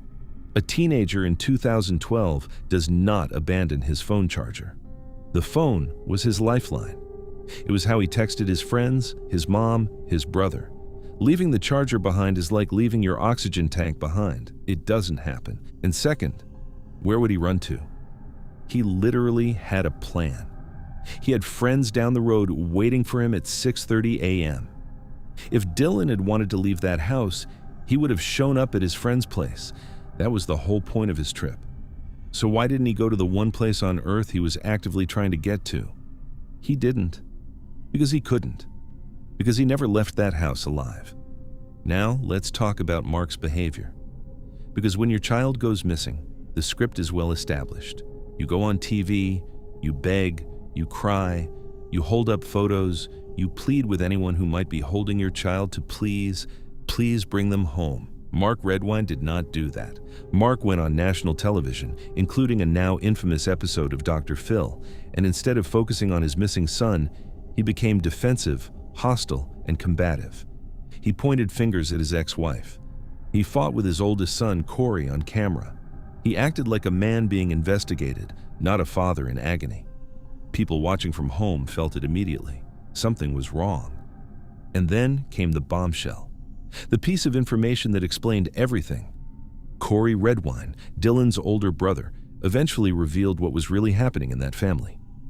Before this trip, Dylan and Corey had been on Mark's laptop, and they had found photographs, disturbing photographs. Photographs of their own father in deeply compromising and humiliating situations. The kind of images that, if they got out, would absolutely destroy a man's life in a small, conservative mountain town. Corey texted some of these photos to Mark, confronting him about them. Dylan, according to his brother, had every intention of confronting Mark himself during the Thanksgiving visit. The kid wanted answers. Now picture this. A father and son sitting in a remote mountain home. A son who has come armed with evidence of his father's deepest, most shameful secret. A son who has openly told people he doesn't want to be there. A father who knows his entire reputation is hanging by the thread of whether or not this 13-year-old boy decides to talk. That is a powder keg. That is a motive. Months went by, then years. And slowly, the physical evidence started to surface. When investigators eventually processed Mark Redwine's home, they used a chemical called luminol. Luminol glows blue under UV light when it touches trace amounts of blood, even after a thorough cleanup. And in Mark's living room, the luminol lit up like a Christmas tree. Blood on the couch, blood on the floor in front of the couch, blood under a rug, blood on the corner of the coffee table, blood on the love seat. The pattern was consistent with significant blunt force trauma, the kind of scene where someone gets hit, falls, and there's a struggle. Mark tried to explain it away. He said he and Dylan had been roughhousing and that Dylan had spit blood from a cut lip. Roughhousing. That was his explanation for what looked like the aftermath of a violent attack on a 13-year-old child. Then they brought in cadaver dogs, specially trained dogs that alert to the scent of human decomposition. The dogs hit hard on the interior of Mark's Dodge pickup truck. They hit hard on the clothes Mark was wearing that night. The kind of alerts that don't come from spending a few minutes near a body. The kind of alerts that come from prolonged contact with a corpse. In June 2013, more than 6 months after Dylan vanished, hikers found scattered partial remains on Middle Mountain Road. About 8 miles up the mountain from Mark's house, some bones, not all of them. Then, in November 2015, hikers found something else. Dylan's skull. And here's the chilling part. The skull was found 1.5 miles further up the mountain from where the rest of the remains had been recovered. That's not an animal dragging a body. Animals don't separate a skull and carry it 1.5 miles up a mountain. That's a human being moving evidence, deliberately separating the remains and hiding them in a different location. A forensic anthropologist examined that skull, and they found something specific. Distinct forensic evidence on the skull indicating severe trauma, inflicted at or near the time of death.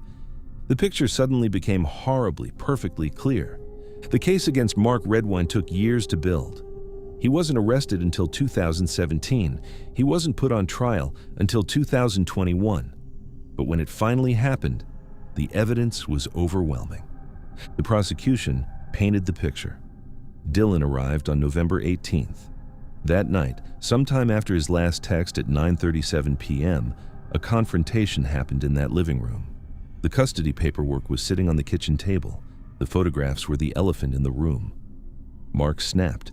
He launched a fatal attack on his son right there in the living room. The forensic evidence left behind was undeniable.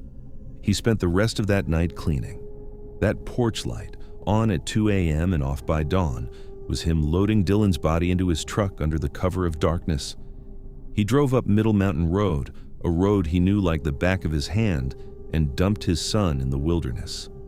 Later, he came back and moved the skull because the trauma to the head was the evidence that could convict him. In July 2021, Mark Redwine was convicted of second-degree murder and child abuse resulting in death. He was sentenced to 48 years in prison. He died in custody in 2024, still maintaining his innocence. Dylan Redwine was 13 years old. He told everyone he didn't want to go. He told the court, he told his mother, he told his friends, and the system said, "Go anyway." He walked into a freezing mountain cabin on a Sunday night, made plans for the next morning, and never made it to the sunrise. A court forced a boy into the home of a man he didn't want to see, and somewhere on a mountain road, in pieces scattered over miles of Colorado wilderness, that boy paid the final price for it.